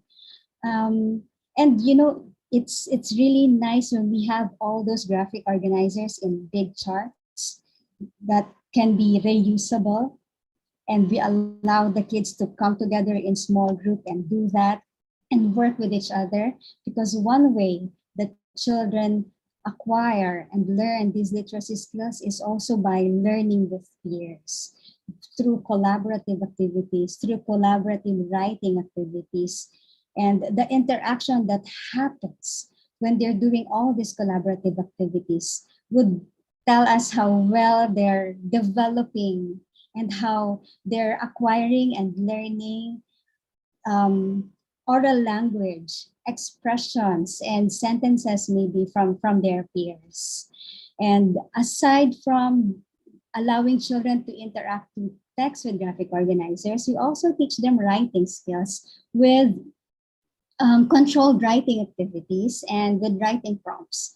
One of the things that our children did in Marikina is to write a simple note for Mother's Day. So that's one of those writing prompts that we do. I remember that usually, back in the days when I was still in high school, the common activity writing prompt that our teacher would give is, how was your summer? Write an essay or a paragraph how you spent your summer. Usually pagpasok ng June, yun ang writing prompt ng teacher. Now that we're actually coming close to the end of the current school year of the new normal, of the first year of dealing with pandemic, siguro ang sarap for teachers eventually when we meet our kids in the new school year to give them a prompt about their experiences during the new normal. We can ask them perhaps the new skills that they learned. We can ask them about what books they read. What is it like spending time with their families, with their parents, and what they think about COVID as well. The word COVID-19 has become one of the common words these days. We hear that from kids, even 2 years old, 3 years old, alam na nila. And so let's find out, what is it that children think about this COVID experience? It could be, the worst of times, but could also be the best of times. And we'd love to know what children think about this new normal. So that would be all for the domains of early literacy. Pero hindi pa po tayo tapos. We'd like to have a brief pause by sharing with you one of really fun and cute video that we have in Ready, Set, Read.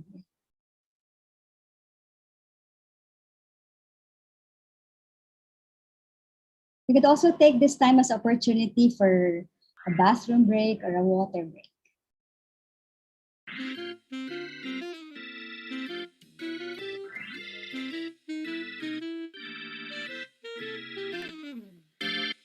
Hello, hello, hello, hello, how do you do?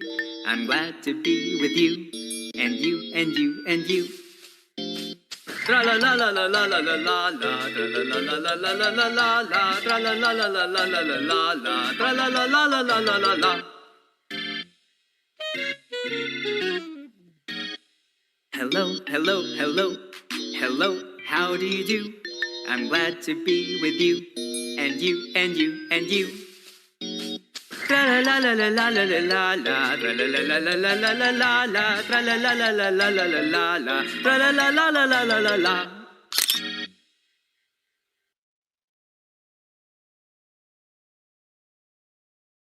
Oh, that was so yeah, that's one of the videos that we have in Ready, Set, Read, and we have that so that we can transition to this part of the training, which is why do we teach with video lessons? I'd like us to just take a look at this cone of learning experiences from Dale. And we all know that children learn best when they are engaged in doing the activities. They learn best when they see and hear and look at models doing such activities with them in a fun way. And if you can take a look at that quote from Confucius, I see and I forget, I hear and I remember. but I do and I understand. And so video lessons again are very, very powerful tools to help children retain the information that they learn, practice the skills that are taught to them in a more engaging way. Now, how do we choose video lessons? In one article, some guidelines was given on choosing video lessons, and this would be following the initials EAMS. E stands for engaging. Can we go to the next slide? E stands for engaging, which includes materials that are interesting to children, but has no or minimal distractions like excessive links or buttons that can capture a child's attention. A is for actively involving the child in ways that are challenging enough that the souls, like what we see here in the picture. What word can you form by looking at the clues or by looking at the meaning that the pictures convey? The answer is book. Book daw. Siyempre, read. Joke lang yung book. Sige po. Next would be I, di ba? We have na engage for E, engaging for E, A for actively involving the child, and I in E aims is meaningful. The videos that we choose for lessons should incorporate stories, familiar characters, and activities from the child's daily life. When children get used to watching the videos or the episodes and Ready, Set, Read, they feel like they're part of that world of Kuya Georgie, of Kathy, and Ogot. Yan. So those are the friends that they will meet when they watch RSR. The next is social. It's incorporating time for the child to interact with peers and the teachers. There are parts in the lessons or in the unit where Kuya Georgie, Kathy, Ogot actually spend time engaging, conversing, and talking with one another. And the more implicit discussion of the lessons are actually tackled in that conversation. Sometimes they talk about what do you think about what will happen next? How would you like to end the story? Or can you give me words that have the long A sound or the long E sound? Now, please note that Ready, Set, Read video lessons also have the non-affective domains, the non-cognitive domains. Where are they?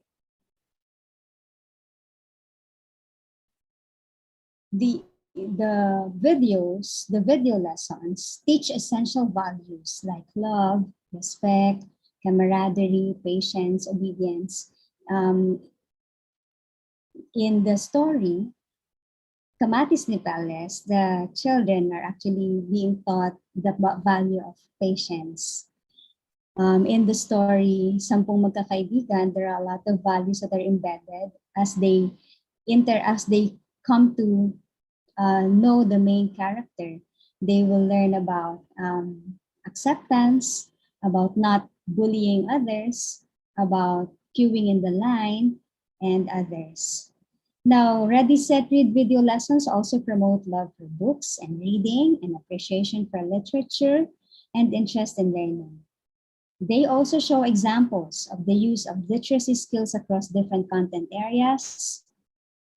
And of course, the other non-cognitive components include engaging in physical activities, encouraging them to engage in physical activities, participate in doing creative outputs, drawing, coloring, and cutting using patterns. And of course, when we have lesson videos, we are also increasing children's proficiency in digital literacy and communication.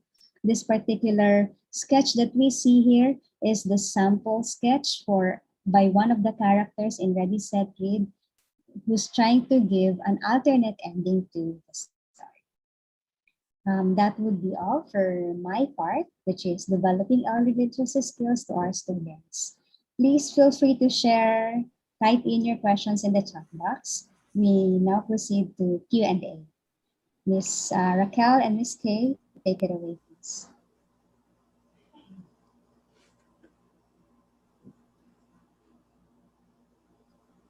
Miss Kay. Yes. Ngayon naman ay handa na tayo para tumanggap ng inyong mga katanungan. Questions from our participants. Again, you may use the chat function in Zoom. You can see it below your screens if you are using a laptop or if you are using a mobile phone. You can see it by clicking the three dots on the lower right of your mobile phone. Para naman sa ating mga nasa YouTube Live, maaari po ninyong gamitin ang comment box to type in your question. Yan. Ayan. While waiting for the questions, Ms. Sue, in your presentation, you discussed alphabet knowledge, phonological awareness, print awareness, and other domains. But during this pandemic, what domain should we focus on? Oh, hi. Hi, Miss Kay. Hi, Miss Raquel. It's actually a good question. What domain should we focus in this time of pandemic? Actually, the answer to that question depends on where the child is and depends on the immediate need for that child. For example, if the child is already in grade 2 and entering grade 3 in the coming school year, and he has yet attained the fluency in reading Filipino or English text. Kasi basic, it's one of the expectations that by the end of grade 2 or as children enter grade 3, hopefully they are reading fluently. Simple text, one paragraph text, for example. But if the child isn't reading yet at a fluent level, at this point that he's entering grade 3 already, then that means that that child has still not developed skills in phonological awareness and vocabulary. Therefore, that child will need more practice on phonological awareness. He needs to be the parent who's looking after the child or the literacy teacher can help the child by giving him activities that cover phonological awareness skills like rhyming, or pagpapantig in Filipino, doing a lot of read aloud with him, having a lot of conversation or dialogue with the child, allowing him to read simple stories or read along with him. Yun. So, depende yon, Miss Kay, sa ability ng bata at this point. Okay, thank you for that po. And another question from Zoom, from Miss Macy Mikiabas. May way po ba para mag-shortcut ng development, ma'am? Halimbawa po, grade 1 o grade 2 na ang kid, pero hirap pa po siya sa phonemes. Ayun. So, maganda yung tanong ni ma'am. May way po ba para mag-shortcut? Alam nyo naman, ma'am. No? So, well, the answer is we have to teach them systematically and expose them to all the literacy domains. We don't want shortcuts for them. So, kung gusto natin silang magkaroon ng strong foundation in beginning reading, then let's expose them to activities that cater to teaching them phonological awareness, writing, vocabulary, yun po. Let's teach them all those things. Okay, yes. Thank you, Ms. Suzette. Baka ang gusto ni ma'am is not really shortcut, maybe simplifying, or how else they can teach their children those literacy skills in a simpler way. Please let them watch our Ready, Set, Read lessons, because the program has all those components of the literacy domain. So, matututo silang magbasa with the help of the teacher in there and the lessons provided for in the unit. Yes. So, meron din tayong question from the YouTube viewers from Miss Marivic. How to teach literacy skills in this time of pandemic? How to teach literacy skills in this time of pandemic? Magandang tanong, ma'am, because kasi kasama natin sila every day. So there's a lot of informal teaching that can happen. Like we can engage with them in household chores, for example. Anak, ano yung mga tingnan mo yung likod ng label nitong can na gagamitin natin sa cooking. What are the ingredients in there? Or we can tell them, you take a look at the calendar, what is the day today? Diba, no? We can use the materials from the environment, from home, so that they will be able to learn the basic sounds of the alphabet or basic words that they see. We can also label things that they use. For example, this is a cup, this is, aside from just having that cup, we can have a label for the cup, a label for the book, and we read those labels for them. Yeah, so other literacy activities that we can do with them, aside from doing chores, is also coming up with a grocery list with them. Diba po, no? Tingnan mo yung cupboard. Ano pang kulang natin? O kulang tayo ng suka, ng toyo. And then write those words for them first, or if they know how to spell a little, then we can encourage them to do so. Ang daming pwedeng ituro sa kanila. Okay. Yes, thank you, Miss Suzette. Meron pa tayong mga questions from Zoom din. From Marivic Pascual, ang tanong niya is either tama po ba or hindi tama. Ito yung phrase. If they learn from immediate environment, therefore, we can almost predict the outcome of the child's learning through that environment. Tama or hindi po? Medyo tricky yung we can almost predict. Kasi talaga ma-predict. A lot of things in life are beyond our control. We know that there are kids who grew up in a community that is deprived of rich literacy materials like books, no? Walang libro, walang adult na nagbabasa sa kanila. Nasa bundok sila o nasa malayong lugar sila nakatira, naglalakad sila papunta sa school, but eventually they became industry leaders. They became people who are compassionate. They are people who are loving and caring and who knows how to interact with the world and can perform executive functions.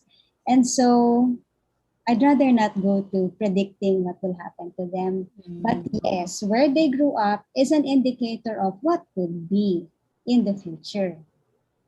Ang dami po. Thank you, Miss Suzette. Yes, that's mahirap nga namang i-predict yun, no? Yung long-term effect. Kasi may iba naman, very rich, literacy rich ang environment, nag-aral sa magandang paaralan, eventually iba din ang kanilang kinahinatnan. So, we'd rather not go there. And even if it doesn't, I mean, everyone always has a chance to change and become a better person, diba, no? Na iba natin, Miss Raquel. Oo nga. Sige. Miss Kay, meron pang ibang question. Yes po. Isa pa po ay galing kay Reynaldo Talisik. So, good afternoon. May mga learners po na nasa grade 3 or grade 4 or any grades in elementary na hirap sa English comprehension. What should be the best way? Oh, okay. What should be the best way? I'd like to tone down a little yung response ko in terms of best. I'm not sure if this is the best, but this is one of the ways. One of the ways that we can help children develop their English comprehension is that we can, one is yung ready, set, but the other is by strengthening their literacy skills in their mother tongue. Tama ba yung question na sa probinsya tong mga bata? The children's performance or ability to perform literacy skills in the second language, which is English, is actually dependent or determined by how well they have acquired and learned those skills in their mother tongue, which is, for example, if it's in the province, kung ano ba sila, Ilonggo ba sila, pag alam nilang mag-comprehend in Ilonggo, then there's a rich, research material on the transfer of learning, cross-language transfer. If they can perform those skills in their L1, then they have a chance at performing those skills also in L2, which is second language. So that's the things that we can do. Kaya meron tayong MTBMLE ng DepEd. Kasi kinikilala ng DepEd na ang mga bata na may ibang ng mga Pilipina, mga batang Pilipino ay magkakaiba, no, ng kanilang first language. So kung strong yon sa first language, mas madali silang matututo sa second language. Yes, oo nga. Thank you, Mrs. Et. Last question from our YouTube participant. I think related din naman ang question nito dun sa mga iba pang questions in the Zoom chat box. Sabi ang question ni Mera Flor Tordillo, actually, she is asking for a tip.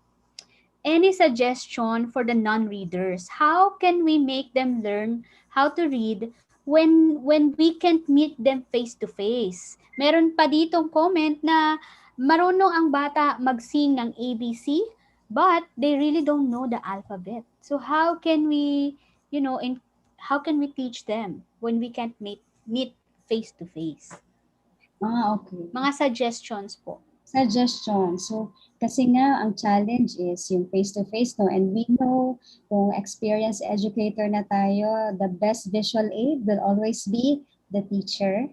And the best learning experience will always be that experience of learning with others and in an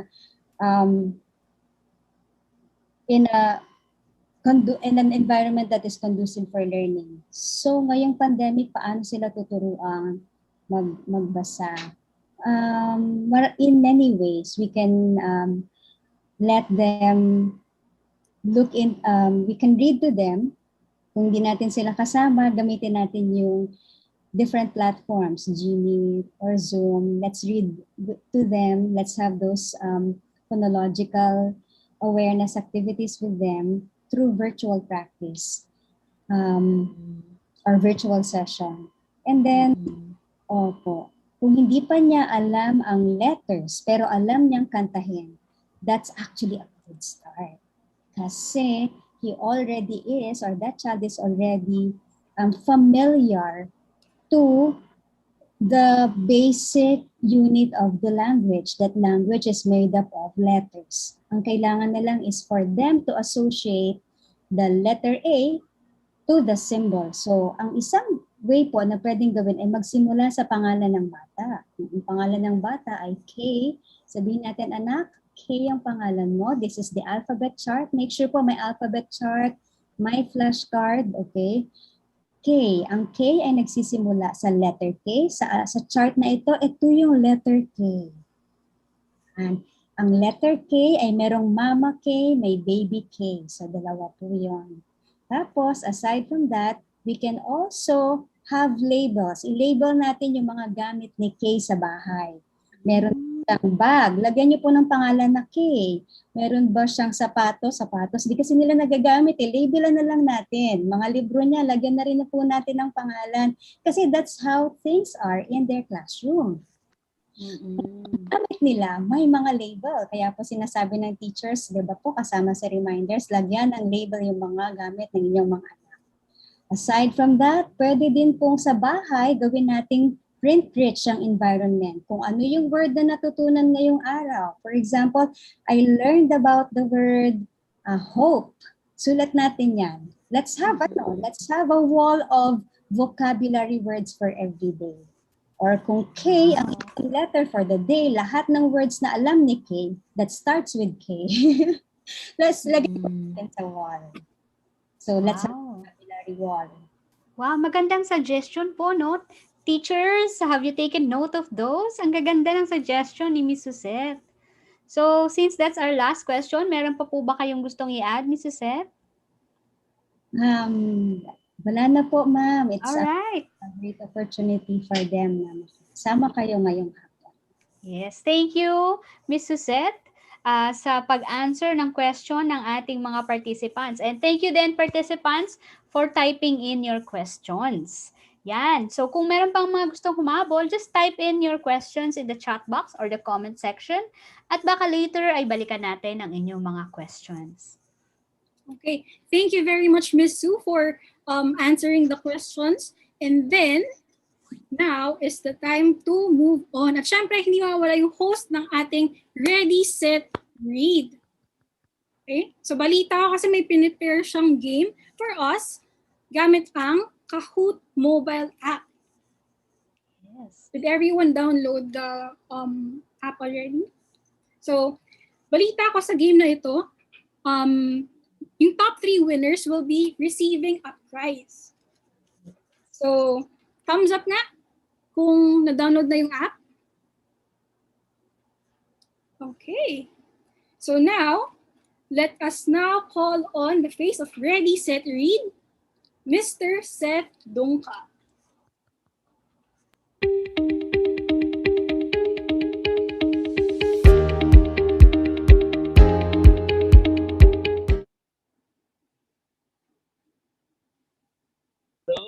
Hi, good afternoon, Miss Kay. Good afternoon. Good afternoon, Miss Raquel, and good afternoon to everyone here. Hi, teachers. I'm so glad you're here. Well, I hope everyone is doing well and staying healthy. Well, our game is simple. We'll be showing you videos and pictures, and all you have to do is guess what happens next. Easy, right? You will be given 30 seconds to answer each question. And our top 3 winners will be receiving 250 pesos. Exciting, right? Now, just a reminder, when you join Kahoot, make sure you use your full name. All right? Make sure you use your full name when you join the game. And if you're part of the top 3 winners, take a screenshot. Take a screenshot if you're part of the top 3. All right? Are you excited for the game? I hope you are. If you're excited, I want to see a few thumbs up. Come on, show me thumbs up. Wow. There, I can see that everyone's joining with their full name. That's great. Okay, here it comes. Wow. Looks like everyone's excited to play the game. There's a lot of us joining. You know, that talk was great. I actually learned a lot. If y'all don't know, I am also a teacher by profession. So I got a lot from that. Those were great suggestions and great ideas on how to teach literacy, even when we work from home or to children who are having difficulty with it. That's great. You know, these seminars really help us enhance what we know as teachers and really help us realize that, there are so many ways for us to improve our own teaching methods. And I'm really excited to be doing that with you through Ready, Set, Read. So yeah. Okay, let's just give time for the others to join as well. Oh, there's a lot of you. It's exciting.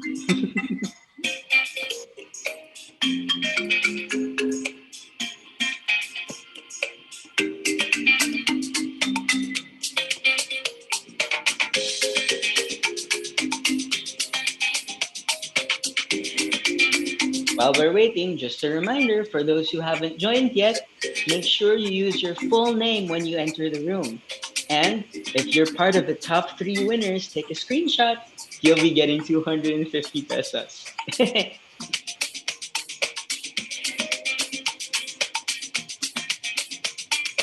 While we wait, let's look around my room. There, you see, that's my couch. You can see there. That's my favorite couch. I always play there with Nana and the others. That's actually where I write most of my songs. And out that window, look at that tree. It's a very nice tree. I used to play around there before when we were allowed to go outside. And that desk, that's where I draw. And those pictures on the wall, they're there. You can see the pictures. Yeah, those are from my friends. They painted them. What else can we do while waiting? All right. If we're going to be playing a game about guessing what will happen next, that means we have to make sure our eyes are glued on the screen and our ears are open and ready so that we can understand what's about to happen and maybe get the right answer. Oh, come on. You still have time to join. Make sure you use your full name.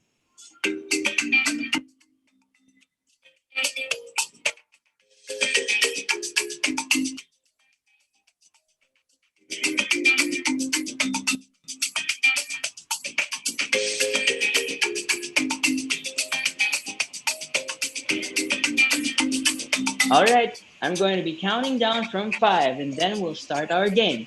All right, 5, 4, 3, 2, and 1. Are you ready? Let me see thumbs ups. Okay, let's start the game. What will happen next? Here's our first question. What'll happen next? Oh, really? I'd love to go there too. But, you know, I also want to go to Tokyo or Dubai, Athens, Rome, and London. Which reminds me of... From that video, what do you think I'll do next? What song will I sing? And the answer is London Bridge is falling down because I mentioned that I want to go to London. All right, let's look at our scores. Oh, our current top 3 is Judith, Benny, and Christy. There's more questions. You can catch up. Here it comes. London Bridge is falling down, falling down, falling down. London Bridge is falling down, my fair lady. That was the answer. All right, here's our next question. Peles was bored. He passed by Hugo's farm and was amazed by Hugo's tomato plants. What will happen next? Peles will ask tomato seeds from Hugo. Or will Peles buy Hugo's tomatoes? Will Peles steal Hugo's tomatoes? Or will Peles ask for tomatoes from Hugo? And the answer is Peles will ask tomato seeds from Hugo. I wonder what he'll do with them. All right, let's look at our scoreboard. Ooh, it changed. Our top 3 right now is Miss Lizel, Miss Jo, and Mayrose. See, scores can change, so just keep playing. Who knows? You might win. All right, here's number 3. Peles worked hard and took good care of his tomato plants for days. What will happen next? Will Peles' tomato plants not grow? Or will his plants grow? Or he will get tired and give up? Or he will get bored and plant new seeds? I wonder what will happen next.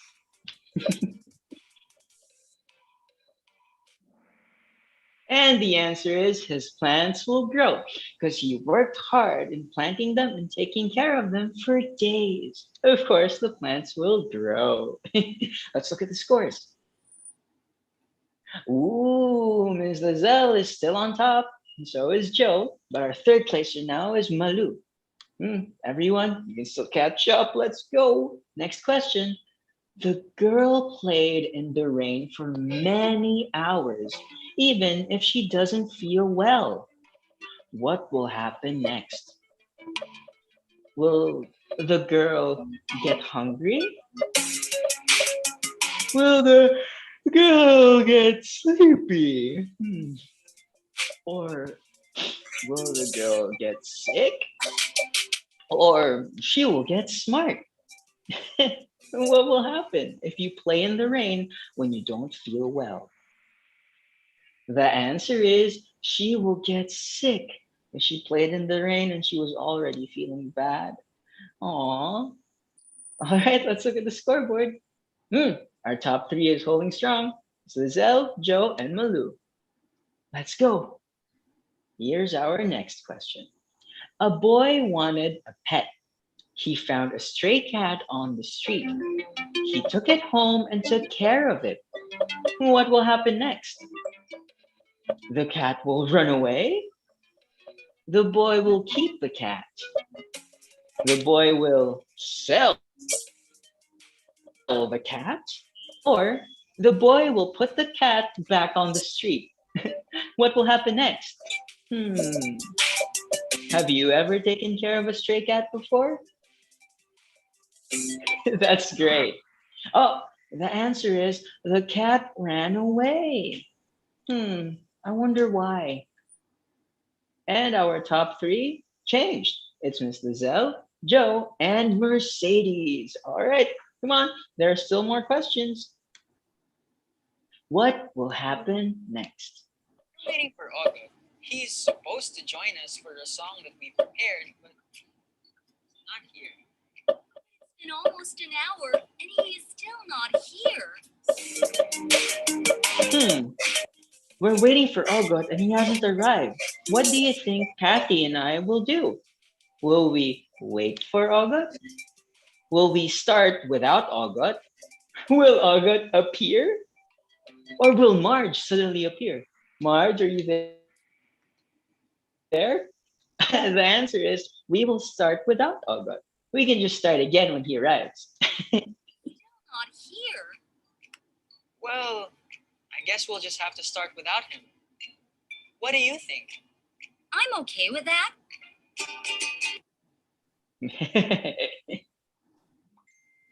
All right, let's move on to our next question. Oh, that was it. That was our last question. Here's our top three.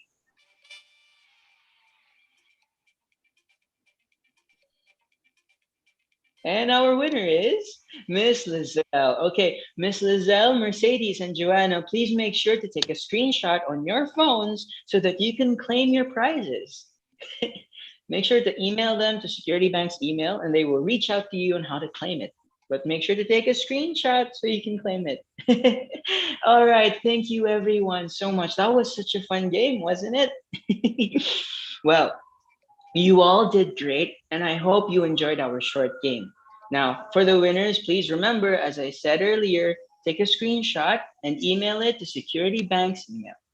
Thanks for having me, everyone. Please be careful, stay healthy and strong, eat well. Goodbye. I'll see you next time. Thank you so much, Seth. Yan, mga teachers.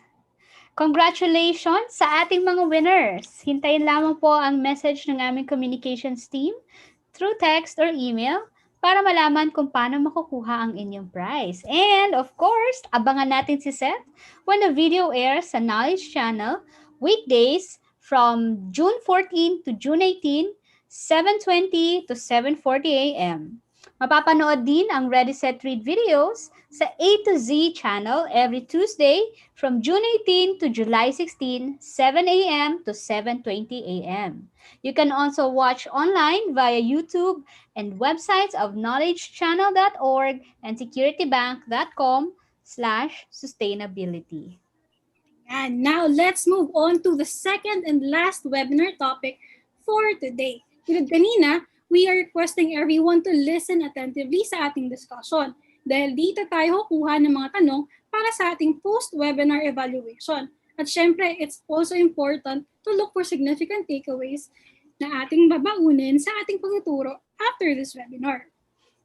To give us an overview how videos can enhance learning of grade 1 skills using the Ready Set Read videos as learning delivery materials, let us welcome Ms. Claribel Luz Rivera and Ms. Stephanie Cruz Chua from Ateneo de Manila University.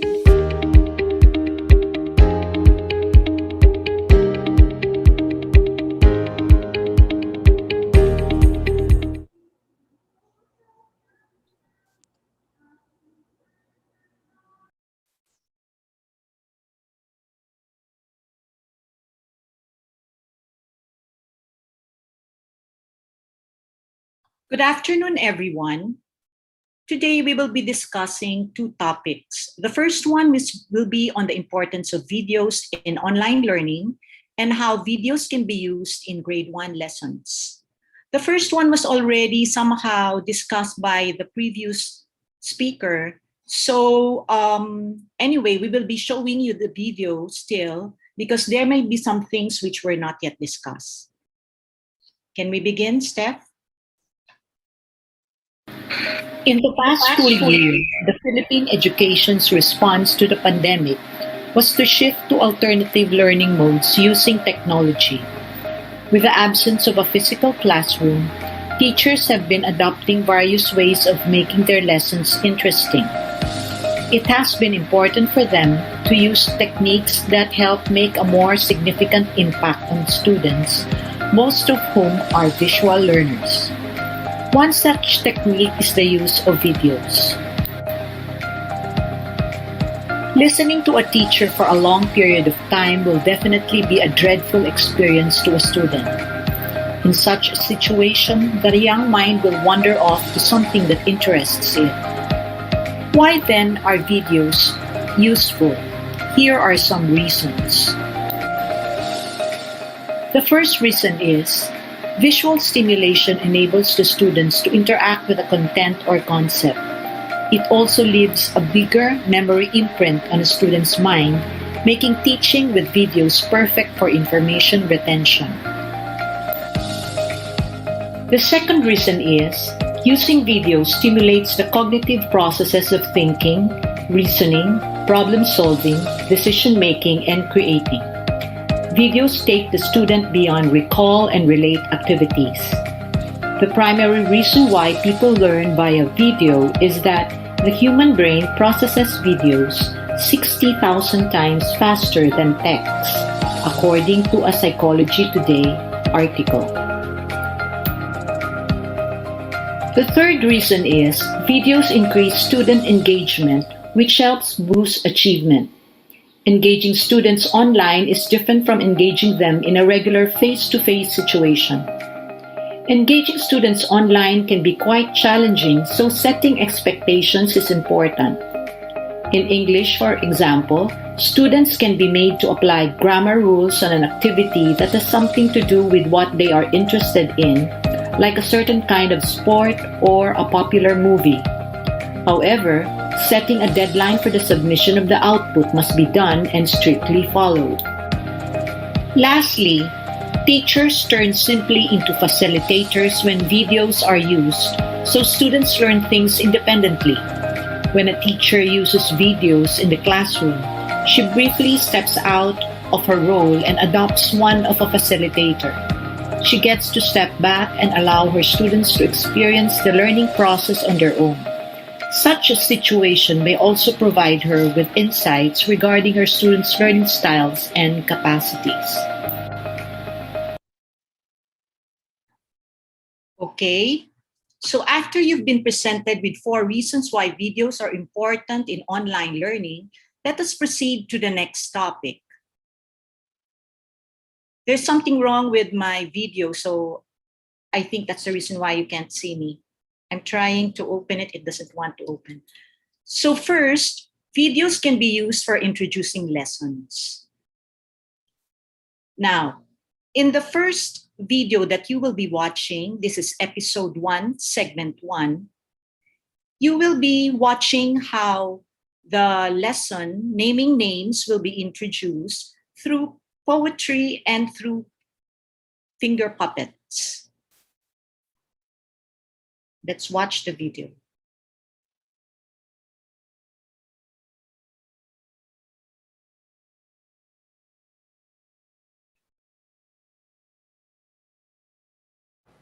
Hello there, how are you?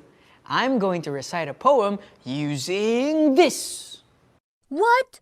You're going to make your hand talk? No, not really, but let me show you this. And we are also ready to listen. This is a family. Let's count them and see how many there are and who they can be. This is the mother who loves everyone. And this is the father who's lots of fun. This is the sister. She helps and plays. And this is the baby. He grows each day. But who is this one? He's out there all alone. Why, it's Jackie the dog, and he's chewing on a bone. Okay, pause. So at this point in time, what you can do is to ask the students so they can interact with the video. You can ask them questions like, who were the members of the family? What is the name of their pet dog? And other questions that you wish to ask. Let's proceed. Yeah! Wow, that's one happy family right there. Aw, I wish I could also have a pet dog. But isn't a pet dog too big for you? Well, it's fine as long as she can take care of it. What could be a good name for my dog? Maybe you don't need to give him a name. What? No name? Yeah, why bother naming it? But, Ogot, names are important. Pause. So you can throw that same question that Georgie asked. You can ask the students, why do you think our name's important? And then after you've elicited some answers, you can proceed with the video. Yeah, so that we will know how to call each other. Imagine if I had no name, and we were in a place where there are a lot of people, and we are far away from each other. How would you call me? I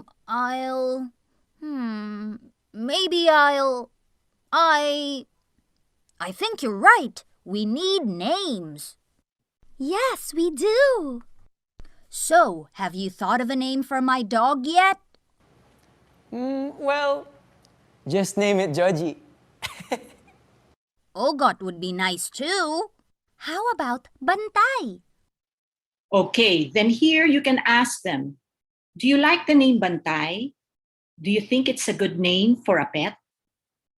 So we would like to emphasize that when you are using videos, especially for children in the lower grade levels, you let them interact with the videos. Do not just let them watch the video. You pause the videos from time to time and then ask questions about what was presented. Let's proceed to the next method. Videos can be used for storytelling activities and for checking comprehension. This was already mentioned to you, Kamatis ni Peles. Now, you will be watching episode 2, segment 2 of that video. At the beginning, when you present the cover of the book, what you can ask are pre-reading activities like, what kind of insect do you think is Peles? What do you think would the story be about? Then you can proceed to watching the video. Peles was tired of his everyday walks and wanderings even if he had nothing to eat.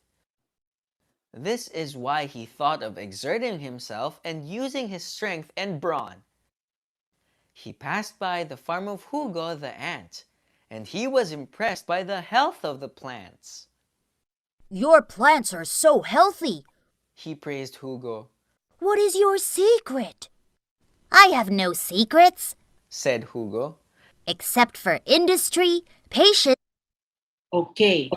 Now, what you can do here is elicit the vocabulary words. Like some students in grade 1 might not be able to know what the word industry means. So you can ask them, what do you think is the meaning of industry? And you can, if they know the word synonym, what is a synonym for industry? And you can ask them, for example, how is such value applicable to how you study? Okay, then you can proceed with the video. And a little hard work. Is that all? Asked Peles, and he asked for some tomato seeds to try out gardening. It was Sunday then, but the new farmer did not laze around. He busied himself with planting. That night, Peles could not sleep as he counted growing tomatoes. Monday. Early in the morning, he woke and visited his patch of tomatoes. But what a heartbreak! In the soft ground, not one seed had sprouted. Close to tears, Peles talked to Hugo. But Hugo only laughed and said, Don't be impatient. Indeed, gardening is not easy. A little more watering and they will surely sprout. Close to tears means about to cry. Pause. Why do you think Peles... Okay, so you can ask them, why was Peles close to tears? Then after you've elicited the answer, you can proceed. Peles is close to tears? Tuesday. After watering, Peles looked after the patch of tomatoes all day. In the evening, he even lit candles so the plants would not be afraid of the dark. Wednesday. After sprinkling fertilizer, Peles invited his frog friends. And though it was raining, they sang all day so the plants would grow. Fertilizers are something that you put to the plants to help them grow. Why do you think Peles sprinkled fertilizers? Pause. So you can ask them, if they listened well, what are fertilizers for? If they listened well to the story, then you proceed. Thursday. After pulling out weeds, Peles brought a lot of books. And he read stories and poems all day so the plants would not feel lonely. Friday.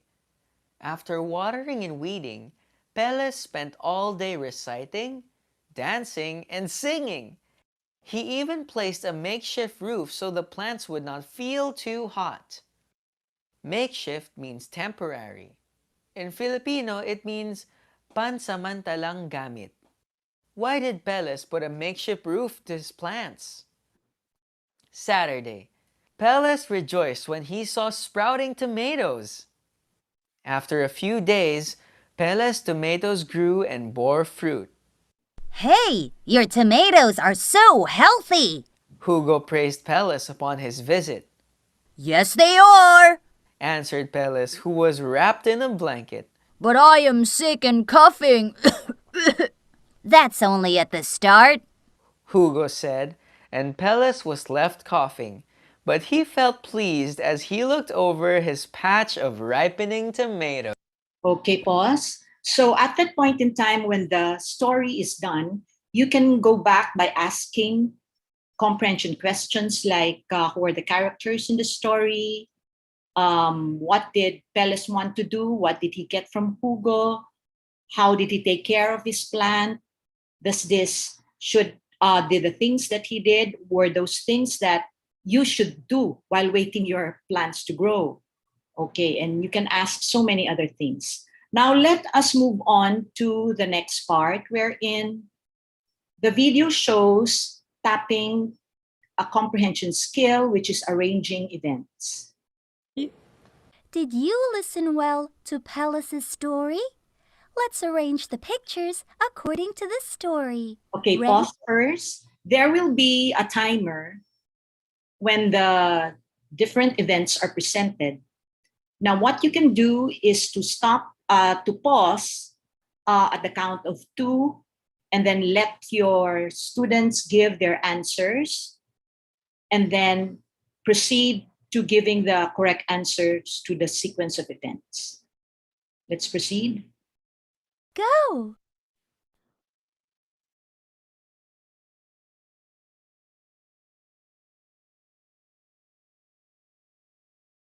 Let's pause. Okay, so you can ask them what happened first, which do you think happened next, which happened last, and then give the answers. Turn on the video again.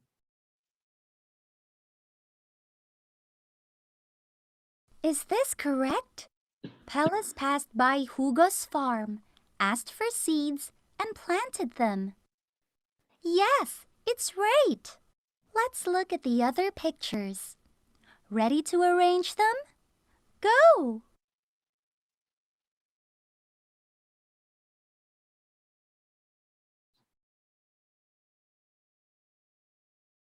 Pause. Okay, so you can ask them which happened first, next, and third, and then present the answer and ask them, is this the right answer?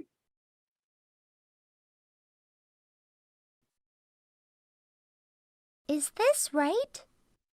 Pellis waited for his tomatoes to sprout. His plants sprouted. Then he read stories and poems to his plants. Okay, now the third and the fourth method will be discussed by Steffi, and she will be conducting interesting, exciting games with you. Steffi? All right. Wait. I can't manipulate it. Wait lang. All right, there. So good afternoon to all the teachers watching right now. I hope you can hear me clearly. I'm going to be handling the discussion from this point onwards. So we have seen how videos can be used for introducing lessons. You've seen how they can be used for storytelling activities and for helping you with checking your students' comprehension skills. And there are two more pointers to this. So the third one is that you can use videos for providing drills or practice. And I think that this is one of the basic ways that you can use the videos, because you won't find discussion or lesson proper in any of those videos, because of course that has to come from you. So you can use these videos primarily to enhance the skills of your students for practice. So for this point, I'm going to show you 3 examples. And the first one is this. So this is from episode 1, segment 2. So if you remember the first video we showed you about the introduction to naming words, this is what comes right after that. It's name the name. So if you're going to use episode 1, notice segment 1, intro to naming words, and then segment 2 is a game about naming words. There's no lesson proper. So I would suggest that you pause after segment 1 to teach about what naming words are, and then proceed to segment 2, which is the game. Or the other way to do it is show segments 1 and 2, and then after that, you discuss what naming words are. It's really up to you. You know your pupils better. All right, so I'm going to show you now how the game works. Here it is. Welcome to Name the Name, the game show where you have to name the name. I'll be your host, Joji, and today we have our players, Marge and Ogot. Are you ready, players? Yes! Now, this game is easy. All you have to do is give me the names of the animal, place, or thing that starts with the same letter as your name. For example, my name is Joji, so all of my answers have to start with the letter J. And as for Marge, all of your answers should start with the letter M for Marge. And Ogot? Mine should start with the letter O. Well, it looks like all of our players are ready. Let's start! Woohoo! Yeah! Let's play Name That Name! Here we go. Animal, place, thing, animal, place, thing, animal. Oh, octopus. All right, you can pause at this point to just make sure that your students understand what's happening. So you just reiterate the fact that they have to give a naming word. So let's say here he was asked to give a naming word for an animal. So he said octopus because it starts with the letter O, which is also the first letter of his name. Oh God. All right. So as you can see, if you really want to play this game with your students, it's going to be hard to make this interactive because the game is really going to be focused on just OGOT and March. So I would suggest that you, before showing this particular segment, you let your students know that all they have to do for now is to listen to the instructions and observe how the game is going to be played so that you can play the game afterwards. All right. So I'm not going to show the rest of Aha! the video. Animal, So play. in case, let's say the segment is done, all right, and your students already understand what they're supposed to do, then you're going to play the game with your students. I would suggest you use a randomizer. There are lots of um, free randomizers on the internet, but I would suggest two platforms in particular.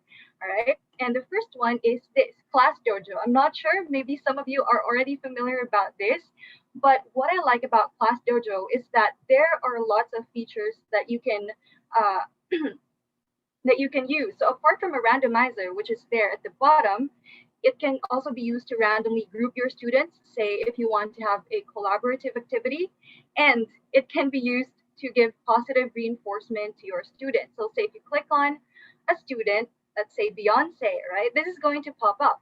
So as you can see, there are positive behaviors listed there. So for example, you've noticed that Beyonce has been very participative today. So you can click on this, participating, and it's going to add to the total number of dojo points that she has. So in this way, you're able to reinforce positive behavior. You're able to motivate them. You can even give them a list of perks that they can redeem with their points. So for example, they have 10 dojo points. And what they can redeem with it is that they can wear their favorite costume for an entire day. So in that way, again, you're able to really motivate them. And these positive behaviors here, you can edit them, even the number of points. But that aside, we're not talking about the positive reinforcement, but the randomizer. So how does it work? You click on the random button at the bottom, there, and then Class Dojo is gonna pick for you. So say here, it's Justin. You're playing name the name, right? All right, Justin, can you give me a name of an animal that starts with the letter J? And then if he gives the right answer, you can give him a point in Class Dojo. All right, so that's just about it. The only bad thing about Class Dojo is that you can use it for free for 3 classes. But if you have more than 3 classes, you're going to have to pay for the subscription. So that's the downside. But don't you worry, there's a randomizer that's completely free. So this is from classtools.net. It's called Random Name Picker. What's good about this is that it can handle a large class. So I tried inputting 46 names and it worked. I could see all 46 names on a single wheel. So if you have a large class, you can use this. But in my example here, you should see that I wrote general descriptions. So names starting with A, those who watch Coco Melon, those with long hair. What's the purpose for this? Is to show you a possibility. You know, if you're worried about time constraints, because playing name the name would take a lot of time, especially if you want all of your students to be able to answer, to participate. It's going to take a lot of time. So one way to combat that is to use general descriptions instead. So for example, you click on the wheel and then it's going to pick one for you first. All right, in this case, it's those who watch Coco Melon. So you say, all right, those who watch Coco Melon, can you give me a naming word for a place that starts with the first letter of your name? Then let's say you have 10 students who watch Coco Melon, then all 10 of them will be able to answer at the same time. So you can ask them to write their answers if they're good at writing already. You can ask them to type or you can ask them to say it orally. So call on them one by one. But the key here is that you're able to save time. Then again, that's just a suggestion. All right. So that's just about it for example 1. We go to example number 2, still on how you can use videos for providing drills or practice. So this time, it's still on episode 1, segments 3 to 4. It's all about phonics, all right? It's on the Y sound, letter Y. So segment 1 from episode 1, intro to naming words. Segment 2, name the name. Segments 3 to 4 is about phonics. So if it doesn't apply, say your lesson is really just about naming words, you don't have to force it, you don't have to show this part, but if it applies, then use it by all means. I'm going to show you now how it works. Okay, so to further enhance engagement, you can ask your pupils to sit in the same way, meditative position. And you as a teacher can do it too, if possible, if it won't be awkward, sit in the same way, just so your pupils would feel like they're active participants, that they're part of it, and not just active viewers. All right, so let's proceed. Hey there, it's James Les Reed here, and I feel good today. And it's because of why. That's why I'm talking about the letter Y. Yes, the letter Y gives the sound Y. Say it with me. Y, Y, Y. Yoga, yarn, yellow. Yes, that's right. Those words start with the Y sound. We can also find the Y sound at the end of words like boy, clay, tray. All right, so you can stop there and maybe ask your pupils to read those words or to repeat after him just to practice, reading and speaking skills.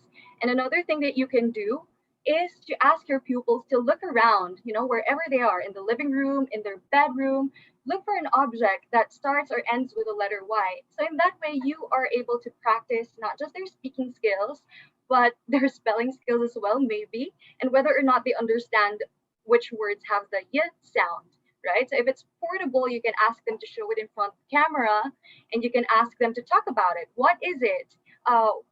What do you use it for? Okay, so in that way, you're practicing their speaking skills. If you can incorporate as many skills as you can, even though the subject is primarily reading, then that would be developmentally good for your students, right? So proceeding. If you hear the letter Y, shout yes!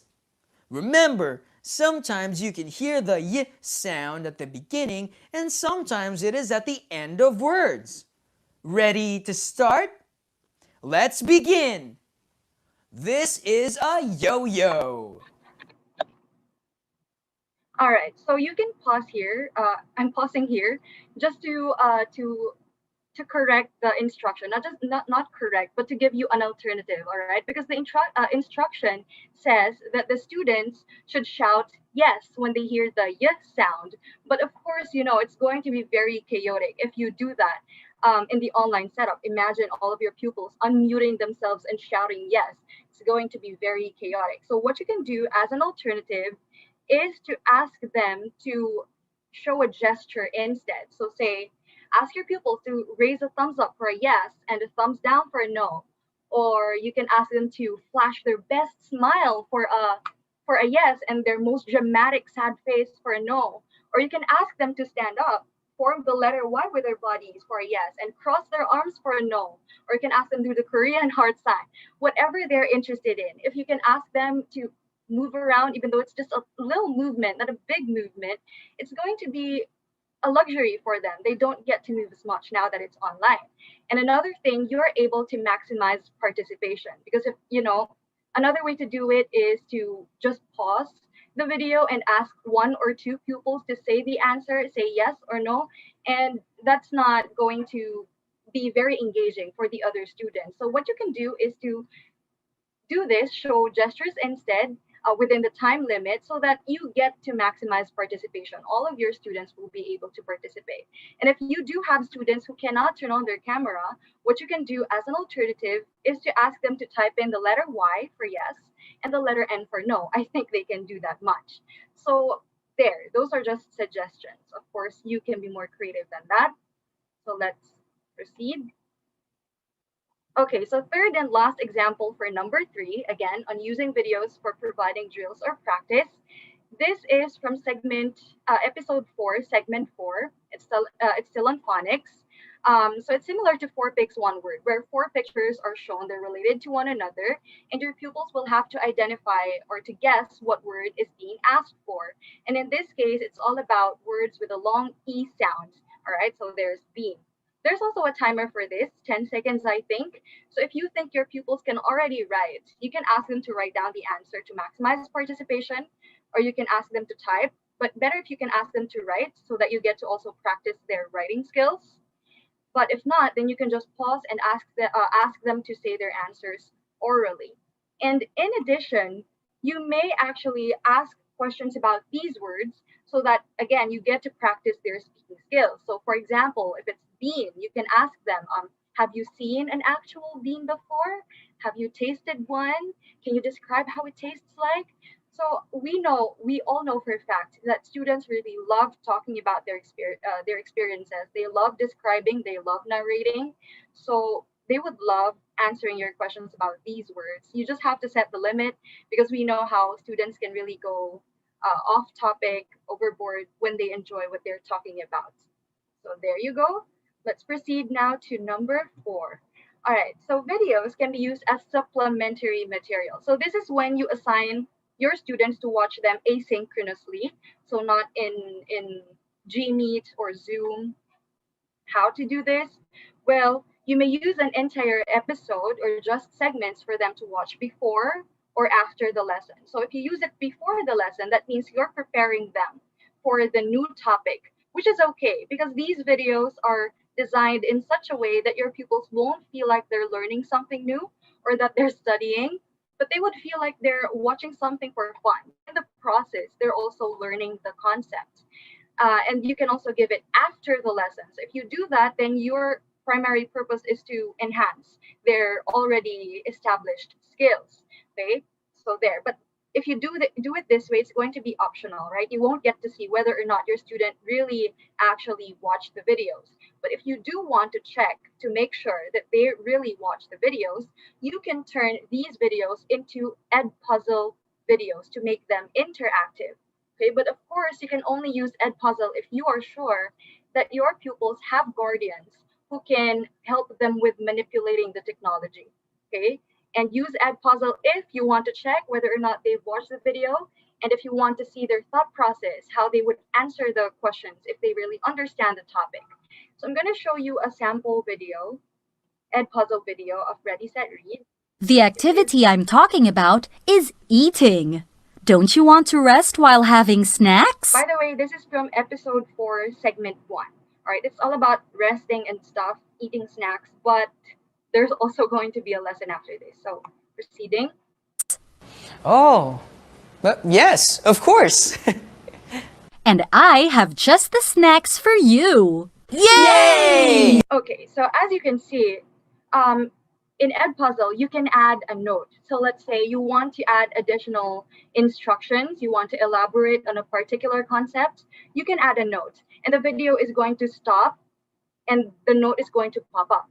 And then all your student will have to do is to click on continue to proceed. And by the way, if you're worried about the skip option here, don't worry because you can actually manipulate the settings. If you don't want the skip button to be available to your students, you don't have to you can remove that.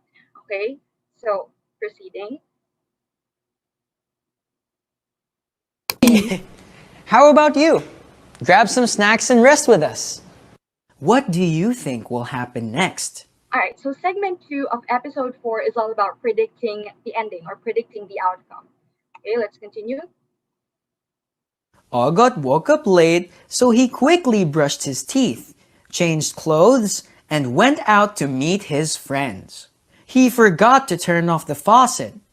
What do you think will happen when he comes home? All right, there's a timer for this, 10 seconds, so you can use this for synchronous class. But if it's for asynchronous session, all right, Edpuzzle. So I stopped here. As you can see, I put a multiple choice question. There are just 2 options here, but you can add more, and your pupil will immediately see the correct answer. And this is optional, but you can add feedback. So in my case, I put a positive feedback, of course, for the right answer. And for the wrong answer, I put an encouraging feedback, all right? You know this. You're not supposed to give negative feedback to your students. So I'll stop here. The third feature or the third prompt that you can give using Edpuzzle is an open-ended question, which is good for this type of a lesson, predicting the outcome. Because if you use open-ended question, then you get to really see whether your students' critical and creative thinking skills. But the only downside is that your pupils will have to type a sentence, which they may not be able to do. So if you think they cannot do that just yet, then don't put an open-ended question. Just focus on using multiple choice questions only. Okay, so let's proceed. Okay, we're down to the reminders now. First is do it segment by segment. You already know that the videos are segmented already. So it's going to be easy to trim them, to cut the videos. Just show those that apply to your lessons. Okay? And then involve your students. What do we mean by this? You make them feel like they're really part of the video, that they are that they can interact with the characters in the video. So you pause where necessary, throw them the questions that Joji asks, have them do the Indian seed as well to get the same vibe as James Les Reed in the video. Okay, and then pause where necessary. Again, if you need to give them additional information, additional instructions, you pause. Just make sure that you're pausing in at strategic times so that you're not interrupting the flow of the story, the narration, or the video. Fourth, encourage maximum participation. So this is very important because we know, students, it's easy for them to be distracted during face-to-face class. It's so easy for them to lose their focus because of their own thoughts, and all the more now that it's online, right? So what you can do to combat that is to encourage maximum participation. A tip, which would be a little bit idealistic, is to make sure that all of your students will be able to speak at least once in asynchronous class. A little bit idealistic, but why not, right? And finally, final reminder is to use the videos primarily for augmentation. What do we mean by this? These videos, these educational videos, are meant for support. They're there for enhancement. They're not supposed to be the end-all be-all of the lesson. Okay, so what's important here is that you are able to effectively incorporate these videos in your lessons to help your students achieve mastery. Okay, so that's it. But I would like to add something. All right, in case you really want to use the Ready, Set, Read videos, right? And you want to use them not just once, but twice or thrice. Okay, you might want your pupils to form a connection with a character so that they would feel like these videos are not detached from the rest of the lesson. You might want to make the activities for your lesson to be seamless, thematic. So I would suggest that you use the characters, the themes, the context of the video in your activities so that it seems holistic. So I'm going to show you an example. All right, Dora the Explorer. I'm just using this because it's a favorite when I was teaching grade 1. So let's say your topic is on words with a long E sound, right? And you use the Ready, Set, Read video to introduce or to teach the topic. So you might want to make it thematic, seamless, right? So even though I'm using Dora the Explorer, it's on Ready, Set, Read edition, all right? So set the context. All right, context. Here's the letter. Let's read it. All right, dear Dora and grade 1 friends, Ogat's birthday is coming soon. I want to surprise him by giving him an album filled with pictures of his favorite animals. I know that he likes animals whose names contain the long E sound, super specific, right? Can you help me with this? Love, Kuya Georgie. So in this way, even though it's a simple way, you're incorporating Ready, Set, Read in your separate activity so that it doesn't seem detached. It's very seamless, right? And then you can ask your pupils, all right, kids, are you willing to help out Joji to surprise Ogat for his birthday? They would be super ecstatic to participate. So you can proceed. You may show the map song before this if they know the song. So let's say you've gone to Iguana's Garden already. Let's proceed to the Green Forest. Click on it. All right. And then sing the travel song. You can ask them to stand up and sing with you. Okay, you can show the lyrics. Where are we going? To the green forest. All right, so let's say you're in the green forest now. All right. So as you can see, there are 3 animals. You can ask them, how many animals do we have here? So even though it's reading, you can practice their math skills as well. So there are 3 animals. Can you name them? So there's a deer, there's a bear, there's an eagle, and you can, at this point, you can ask them to identify which one has a long E sound. So they would identify the deer and the eagle. Right, so take a photo of the deer because we have to give the photo to OGOT. So something like this. It's a bit laborious, but if you can just make the lesson seamless, it would be good. It would be engaging, interesting for your students. But then again, it's just a suggestion. So that's just about it. Here are the image sources, the video and audio sources. And I guess we're down to the Q&A portion. Miss Kay, Miss Raquel. Hi, thank you very much, Miss Steph and Miss Claribel, for that insightful presentation. And now we're ready for your questions. You may type it Yes. in. We will now entertain questions from our Zoom webinar participants and YouTube Live participants.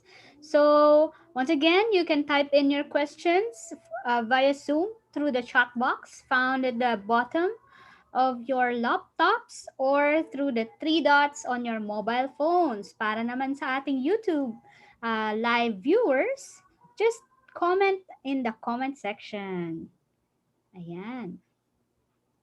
So I think meron kaninang question here in Zoom. Yes, about Dojo po. One of them asked, can you give us the link or the site to the dojo daw po? Yeah, I think somebody already gave the link in. You just have to click classdojo.com. You can register for free. But ayun nga, I'm using Class Dojo for my class, and I can only use it for free for 3 classes. So if you have more, you'll have to pay for the subscription. I see. Alright, sige. So yun yung sagot sa question ng karamihan. There's another question from Steven Duklayan. He said na majority of the schools are implementing purely printed modular approach. And all the topics are discussed are all good for digitized and online approach. What help can you give us or what suggestions can you give if they are only implementing modular approach? All right, thank you for that. I actually thought about that really late, maybe late yesterday, but then I thought, okay, the topic is on using educational videos as enhanced pedagogy for online learning. So I thought, okay, maybe they're all using the online setup naman. But okay, for those who are purely modular, I would suggest that you just assign or ask your pupils. I don't know how to do that. Maybe you include it in the module to ask them to watch the video because these are available on TV, right? And they are also available on YouTube. So what you can do is to ask them to watch these videos on the particular channel or using this link. And then if you really want to make sure that they are learning something from these videos, you can add a worksheet about the topics in those videos. So that's one workaround. Wow, yeah. You can add worksheets or you can also add, write it down on the modules or you can just add one more page para ilagay yung ating worksheet, di ba? Any other questions from Zoom, Miss Kay? I think nasagot na din po ito ni Miss Steph. Ang tanong po ni Miss Rochelle Cafino, paano po kaya magagamit ang videos, ma'am, since we are using the modular distance learning? So like what Miss Steph said, maybe they can add worksheets or yung mag-set sila ng date or day para mapanood ng mga bata yung mga videos. Yes, oo. Merong isang question from Caraga, Rolly Boy. Sabi ni Rolly Boy, from Zoom, How can we implement or integrate videos in the far-flung areas where there is no electricity? I think this is also related to those who are using purely modular, no? All right. So wala talagang electricity. So does that mean wala ring TV? Okay. So kapag walang TV, walang access sa gadgets, sa internet, it will be ako ha, it's impossible to use the videos then, right? So you have to do away with the videos. Anyway, I don't think that the videos, again, I mentioned earlier, right, that they're not the end all be all of the lesson. What's important here is your lesson plan, your modules, right? They can learn through the modules. There's a self-learning module, right? So if the videos won't apply, they really can't use it, you don't have to force it. You can have a different method. Yun. Yan, oo nga naman. You can have different methods pa rin naman. So, hindi naman doon nagtatapos lang dahil wala tayong videos na magagamit. 'Di ba? I think yun lang yung questions na pinasa ng ating mga participants. If you still have questions, you can still type in here. Sa ating chat box and ating comment box in the YouTube live. Thank you, Miss Steph. Thank you, Miss Claribel, sa ating yan, dami nilang natutunan dyan sa Class Dojo. Actually, first time ko din madinig ang Class Dojo. Miss Raquel, I think meron pong pahabol si Miss Jovel Benaires. Saan daw po makita yung videos na ipinakita kanina?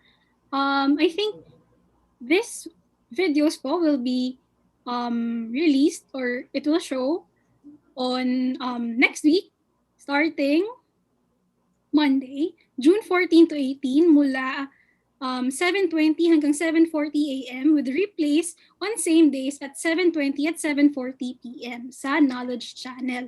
And then we're also gonna be airing sa A to Z channel every Tuesday from June 18 to July 16 from 7 o'clock to 7:20 a.m. Yes, that's right, Miss K. Yan. I-announce din yan later sa ating announcements, no? So, alright, sige. Let's proceed sa ating gamified learning. To check our learning, let us welcome once again Miss Stephanie Chua from Ateneo de Manila University dito sa ating game. So players, galingan ninyo and be ready to find a hotspot with fast internet connection because only the top 2 winners will receive e-cash prizes of 250 pesos each. Again, please take a screenshot if you are one of the top 2 winners and then put your full name. Ready? Stephanie, Miss Stephanie, take it away. All right. So hello again, teachers. Here's quizzes.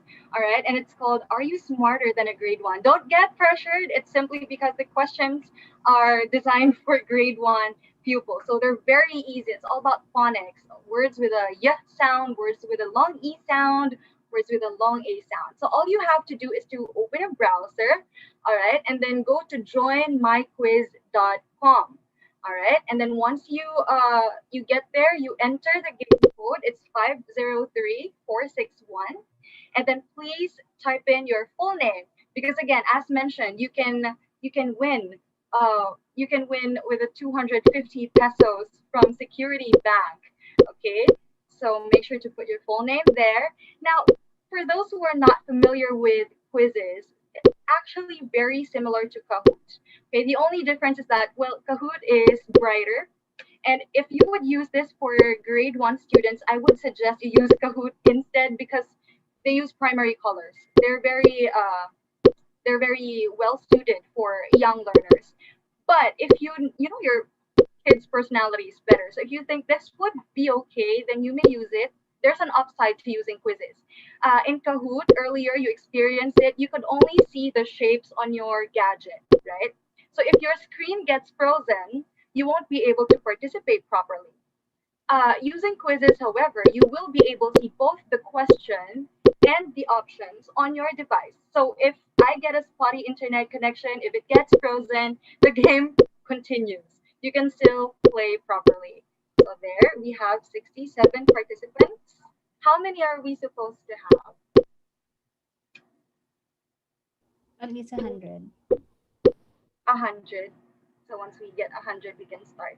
Don't worry, if you get disconnected, the game code is going to be flashed on the screen all throughout the game. So if you get disconnected, you can rejoin. If you are unable to join as early as the others can, you can join later. The join code will be there. Okay? So I guess since the questions are easy, it's going to be a matter of who types the fastest and who has the best internet connection, who has the most stable. All right, we have 100 now. Can we start? 10 seconds.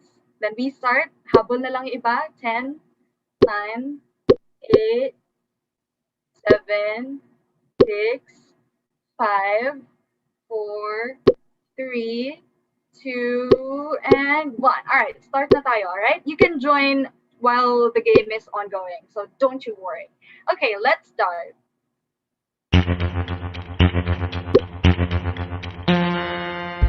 All right, so look for an object that begins with the letter Y and type it in. You can click on the object to make it bigger, to zoom it in. Okay, look for an object that begins with the letter Y, with a Y sound, because that's very easy.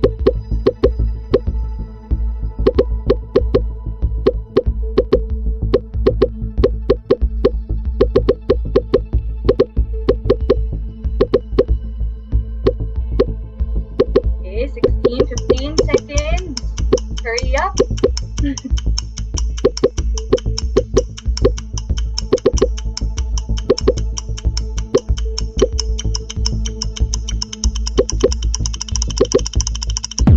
All right, time is up. Let's see. Let's look at the leaderboard. All right, so currently it's Joe. Oh, sorry, Liza, Angelique, and Johanna. All right, so the answer is yarn. Okay, so there, very easy. Next question.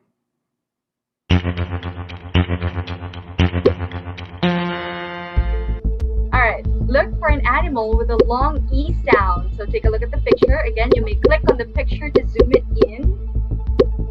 Which one has the long E sound? Type it in.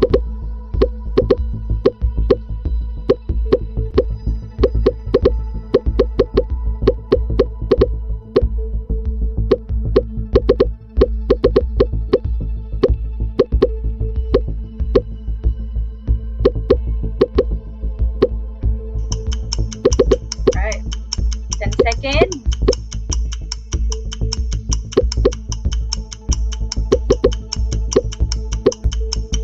Okay, time is up. All right, so let's look at the leaderboard, see if there are any changes. We have 10 questions, by the way. All right, this time it's, I don't know how to pronounce this. I'll call you Gel instead. I didn't see the others. All right, 73 incorrect responses. Of course, it's zebra. All right, next question.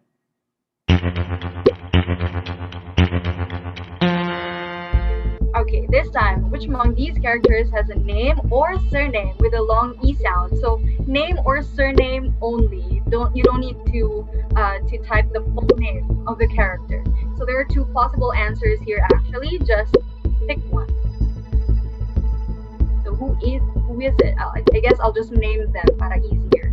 So there's Sheldon Plankton right here. This is Patrick Star, SpongeBob SquarePants, Sandy Cheeks, Gene Krabs, and who's this? Squidward. Squidward tentacles, right?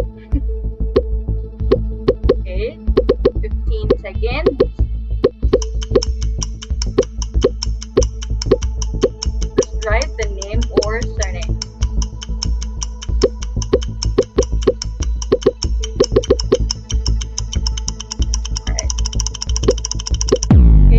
Up. Let's look at the leaderboard. See, it's very similar to Kahoot.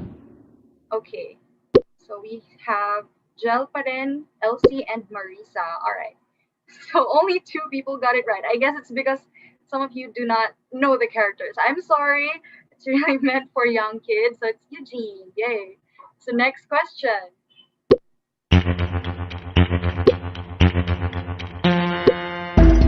Alright, which among these words has a long E sound? So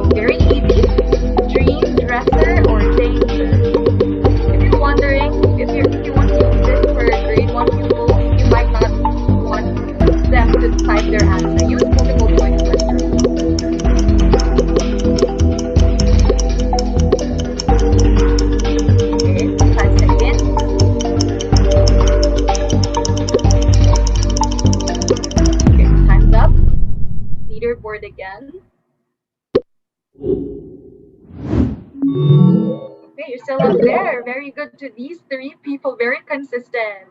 All right. Of course, the answer is dream. All right. That's the long E sound right there. So next.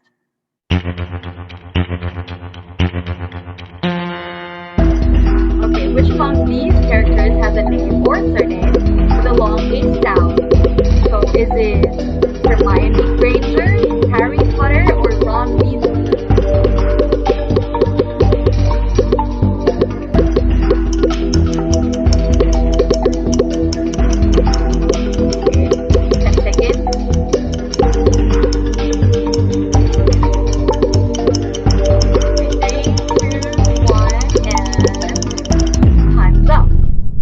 Leaderboard. Let's see if they're still there.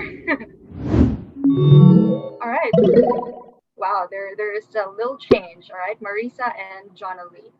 Okay, so it's Hermione Granger. The long A sound there is in the surname, Granger. Okay, next question. Okay, look for an object that has a long A sound. Now there are lots. Okay, there are lots of objects here with a long A sound. Just pick one.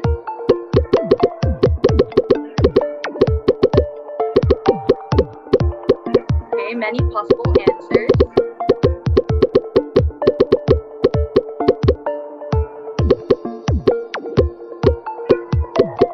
22 seconds. 18 seconds. Hurry up to those who are not yet putting in their response. All right, so I can see some answers here.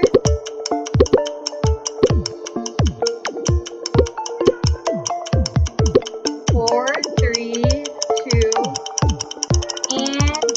and 1. Time's up. All right, this is actually some sort of a poll. Not really. It's open-ended, so it's not it's not scored. But I did this because there are lots of possible answers. So chair, table, very good. Or you can say refrigerator if you think this is a refrigerator. I think it is. Microwave. I don't know. Oven or microwave. Pail. Okay, so those. Next. 7th question. All right. So which among these words has a long A sound? All right, ang bibilis ng iba. Very good. Okay, so how do you pronounce them? Bilisa. All right, let's see. Leaderboard. Okay. Marisa, Jonalie, and Jel. All right, the answer, of course, is grapes. If you think it's pronounced as mango, please correct that. It's mango, all right? And then pear. Next question.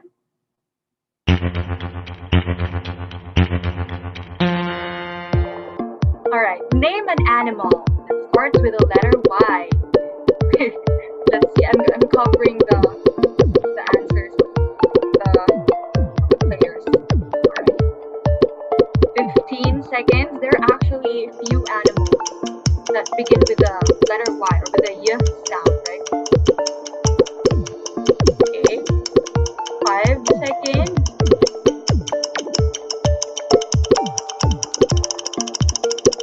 Alright, time is up. So very good. Yak or yellow-billed, hornbill, yellow baboon. So very good players. Next question. Alright. So you're going to name a continent that has a long A sound. So there's only one possible answer for this. Be quick. Alright. 5 seconds.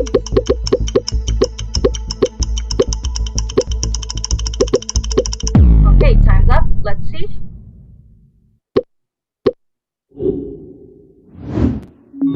Alright. So Teresita, Maria, Christina, and Marisa. Alright, there's a new top scorer there. Alright, of course it's Asia. Alright. Next question. This is the last one, I think. Yeah, it's the last one now. Do your best. We're about to see who gets the prize. So which among these show titles contains a long E sound? So is it Mr. Bean? Is it Ben 10? Is it My Friend Peppa Pig? Or is it Adventure Time? So which one has a long E sound?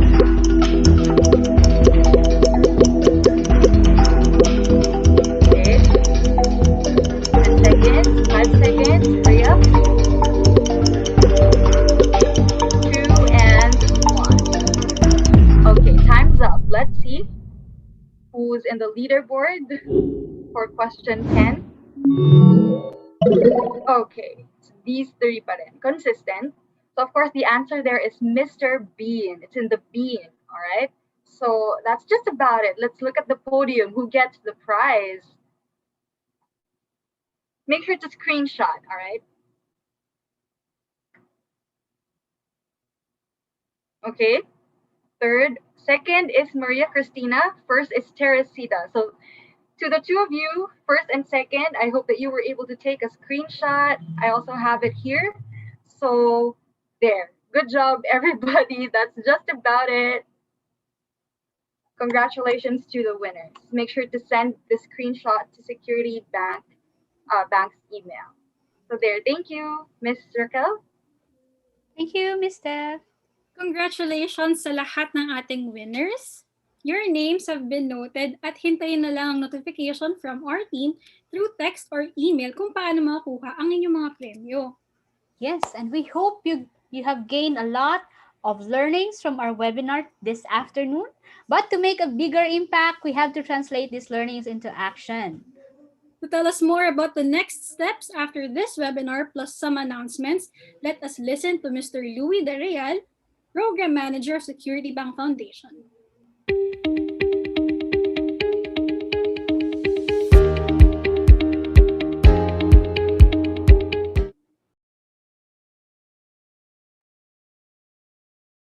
Good afternoon, teachers and other guests attending our webinar. So I hope you enjoyed the rest of the afternoon learning about how we can further help our students in this very challenging time through inspiring them to love reading and English as a subject. So, of course, our goal in Security Bank Foundation will not be achieved if without the support also of you, who we really consider as our heroes during this time in helping address the learning gaps and needs of our students. So, as we close this webinar, we would just like to remind that we are actually administering a post-webinar learning check and evaluation. So you can see in the screen the link, which is bit.ly/SBFI webinars 2021 evaluation grade 1. So please answer this evaluation on or before June 25, 2021. It's one of the requirements to earn a digital certificate. And along with the registration, the subscription to the SBFI YouTube channel, which some of you are actually joining this webinar through the YouTube. And then obtain a score of 70% in the post-webinar learning check. Part of the form is it will ask you certain questions, which you will definitely be able to answer if you have been participative and attended the webinar fully. Then what we expect from you to help us drive our goals is to ask your students, promote please our newly launched videos, not just the grade 1 videos that will be aired next week, but even the other videos that we already launched, the 5 videos on grade 5 and the 10 videos on grade 3. And I think we're already close to finishing this school year. By next school year, we hope that you could still use these materials because we really put so much effort at Ateneo, Security Bank Foundation, and Knowledge Channel Foundation in making sure that these videos will definitely be of best help in you in terms of learning delivery. So once you have asked your students to watch the videos, if you can influence them to take a photo of themselves through their parents and then submit that through the post video watching form that I will be discussing in the next slides.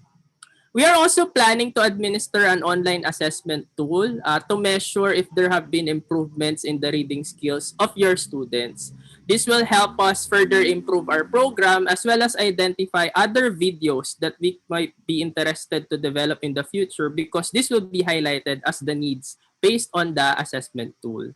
So once we launch this assessment tool, we hope that you could help us administer this to your students. So the post video watching form that I told you earlier, it can be accessed at bit.ly/rsr post video watch feedback form. Don't worry if you will not be able to remember these links because your all the videos and all the links that we are using through this webinar, we are consolidating through our website. And later, before we end this webinar, we will post that single link which can be your access for all. So we will reward teachers who will submit very nice photos and feedback about the videos that you watch. So just accomplish the post video watching form. So these are samples of the photos that you may submit through your students. So for the next week, we are airing 5 videos on grade 1 focusing on predicting the possible ending of a story. So it will begin on Monday, 7:20 to 7:40 a.m. We hope you could tell your students or even your relatives or other peers to watch this video. We are also posting regularly through Knowledge Channel and Security Bank Foundation announcements whenever there's a video available. So please help us propagate this information by sharing this in your own Facebook timelines. So for those who are not connected on cable TV, the video will also be played every Friday from June 18 to 8 in A to Z free TV channel. At the same time, all videos that will be aired will be uploaded on YouTube. So if you're already a subscriber of Security Bank Foundation YouTube as well as the Knowledge Channel Foundation YouTube, so you can definitely access also all these videos.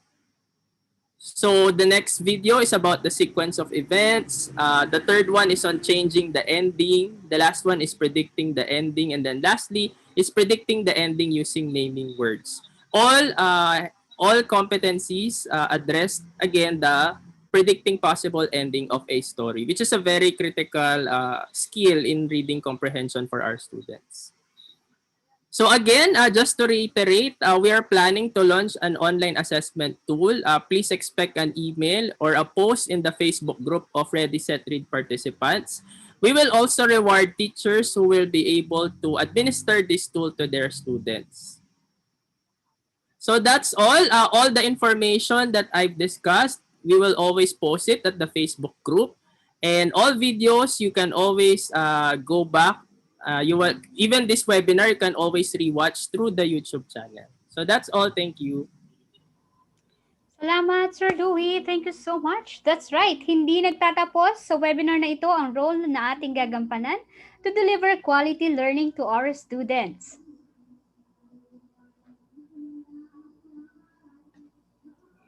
Yes, at sana lahat ng nandito ngayong hapon ay maging champions sa kanya-kanyang mga community by fulfilling their responsibilities as outlined sa portion ni Sir Louie. This webinar is the last webinar for Ready, Set, Read. Abangan po ninyo ang iba pa naming webinars. Sana makasama pa rin namin kayo sa mga susunod na webinar ng Security Bank Foundation. So to get updates on Security Bank's upcoming webinars, please join our FB page www.facebook.com/groups/sbfi-webinars/. Yes, and sana tulungan niyo po kami to reach more teachers and learners by sharing your experience. We'd also want to hear your thoughts on how we can improve the webinars that we have in the future by answering our post-webinar evaluation form. Just type bit.ly/SBFI Webinars 2021 Evaluation G1. Please also share the airing details of Ready, Set, Read sa inyong mga co-teachers at mga parents para tumutok at manood nito. Yes, ang dami nating natutunan ngayong hapon, Miss Kay. Tama, Miss Raquel. Yes. At pero, bago tayo magtapos, we invite you to open your cameras as we will be taking a group photo. Yan. So everyone, kindly ask lang po to open your cameras. Lipstick, lipstick. Makeup, makeup. Suklay, suklay. Yan. Teachers, I'd like to see your faces kasi tayo pa rin ang magkakasama next webinar. Yan. Tsaka para matandaan nyo rin po ang aming mga faces. Yan. Thank you so much, teachers. I'm gonna take a screenshot now. 1, 2, 3, smile. Yes. Smile pa rin. Smile ulit. Wag titigil, wag mapapagod. Smile hanggang sumakit ang dulo ng pisngi ninyo. Alright, I'm finished. Thank you so much, participants. Apil, oy! Ano nga, good. After this webinar, maaari nyo pong balikan itong webinar na ito through Facebook Security Bank Foundation's YouTube channel. You can also find the links for the post-webinar evaluation and the Facebook group page by scanning the QR code that will be flashed on the screen after this. So we have now come to the end of our webinar. Thank you for joining this webinar for grade 1. And sana marami pa pong tumutok dito. Yan. So until then, this has been your host, Raquel Tanyag. And Kate Monte saying, stay safe everyone, and ang saya matuto ng bago. And together, let us build a better future through better education. Thank you. Bye, everyone. Bye. Bye. Bye, everyone. Abangan mo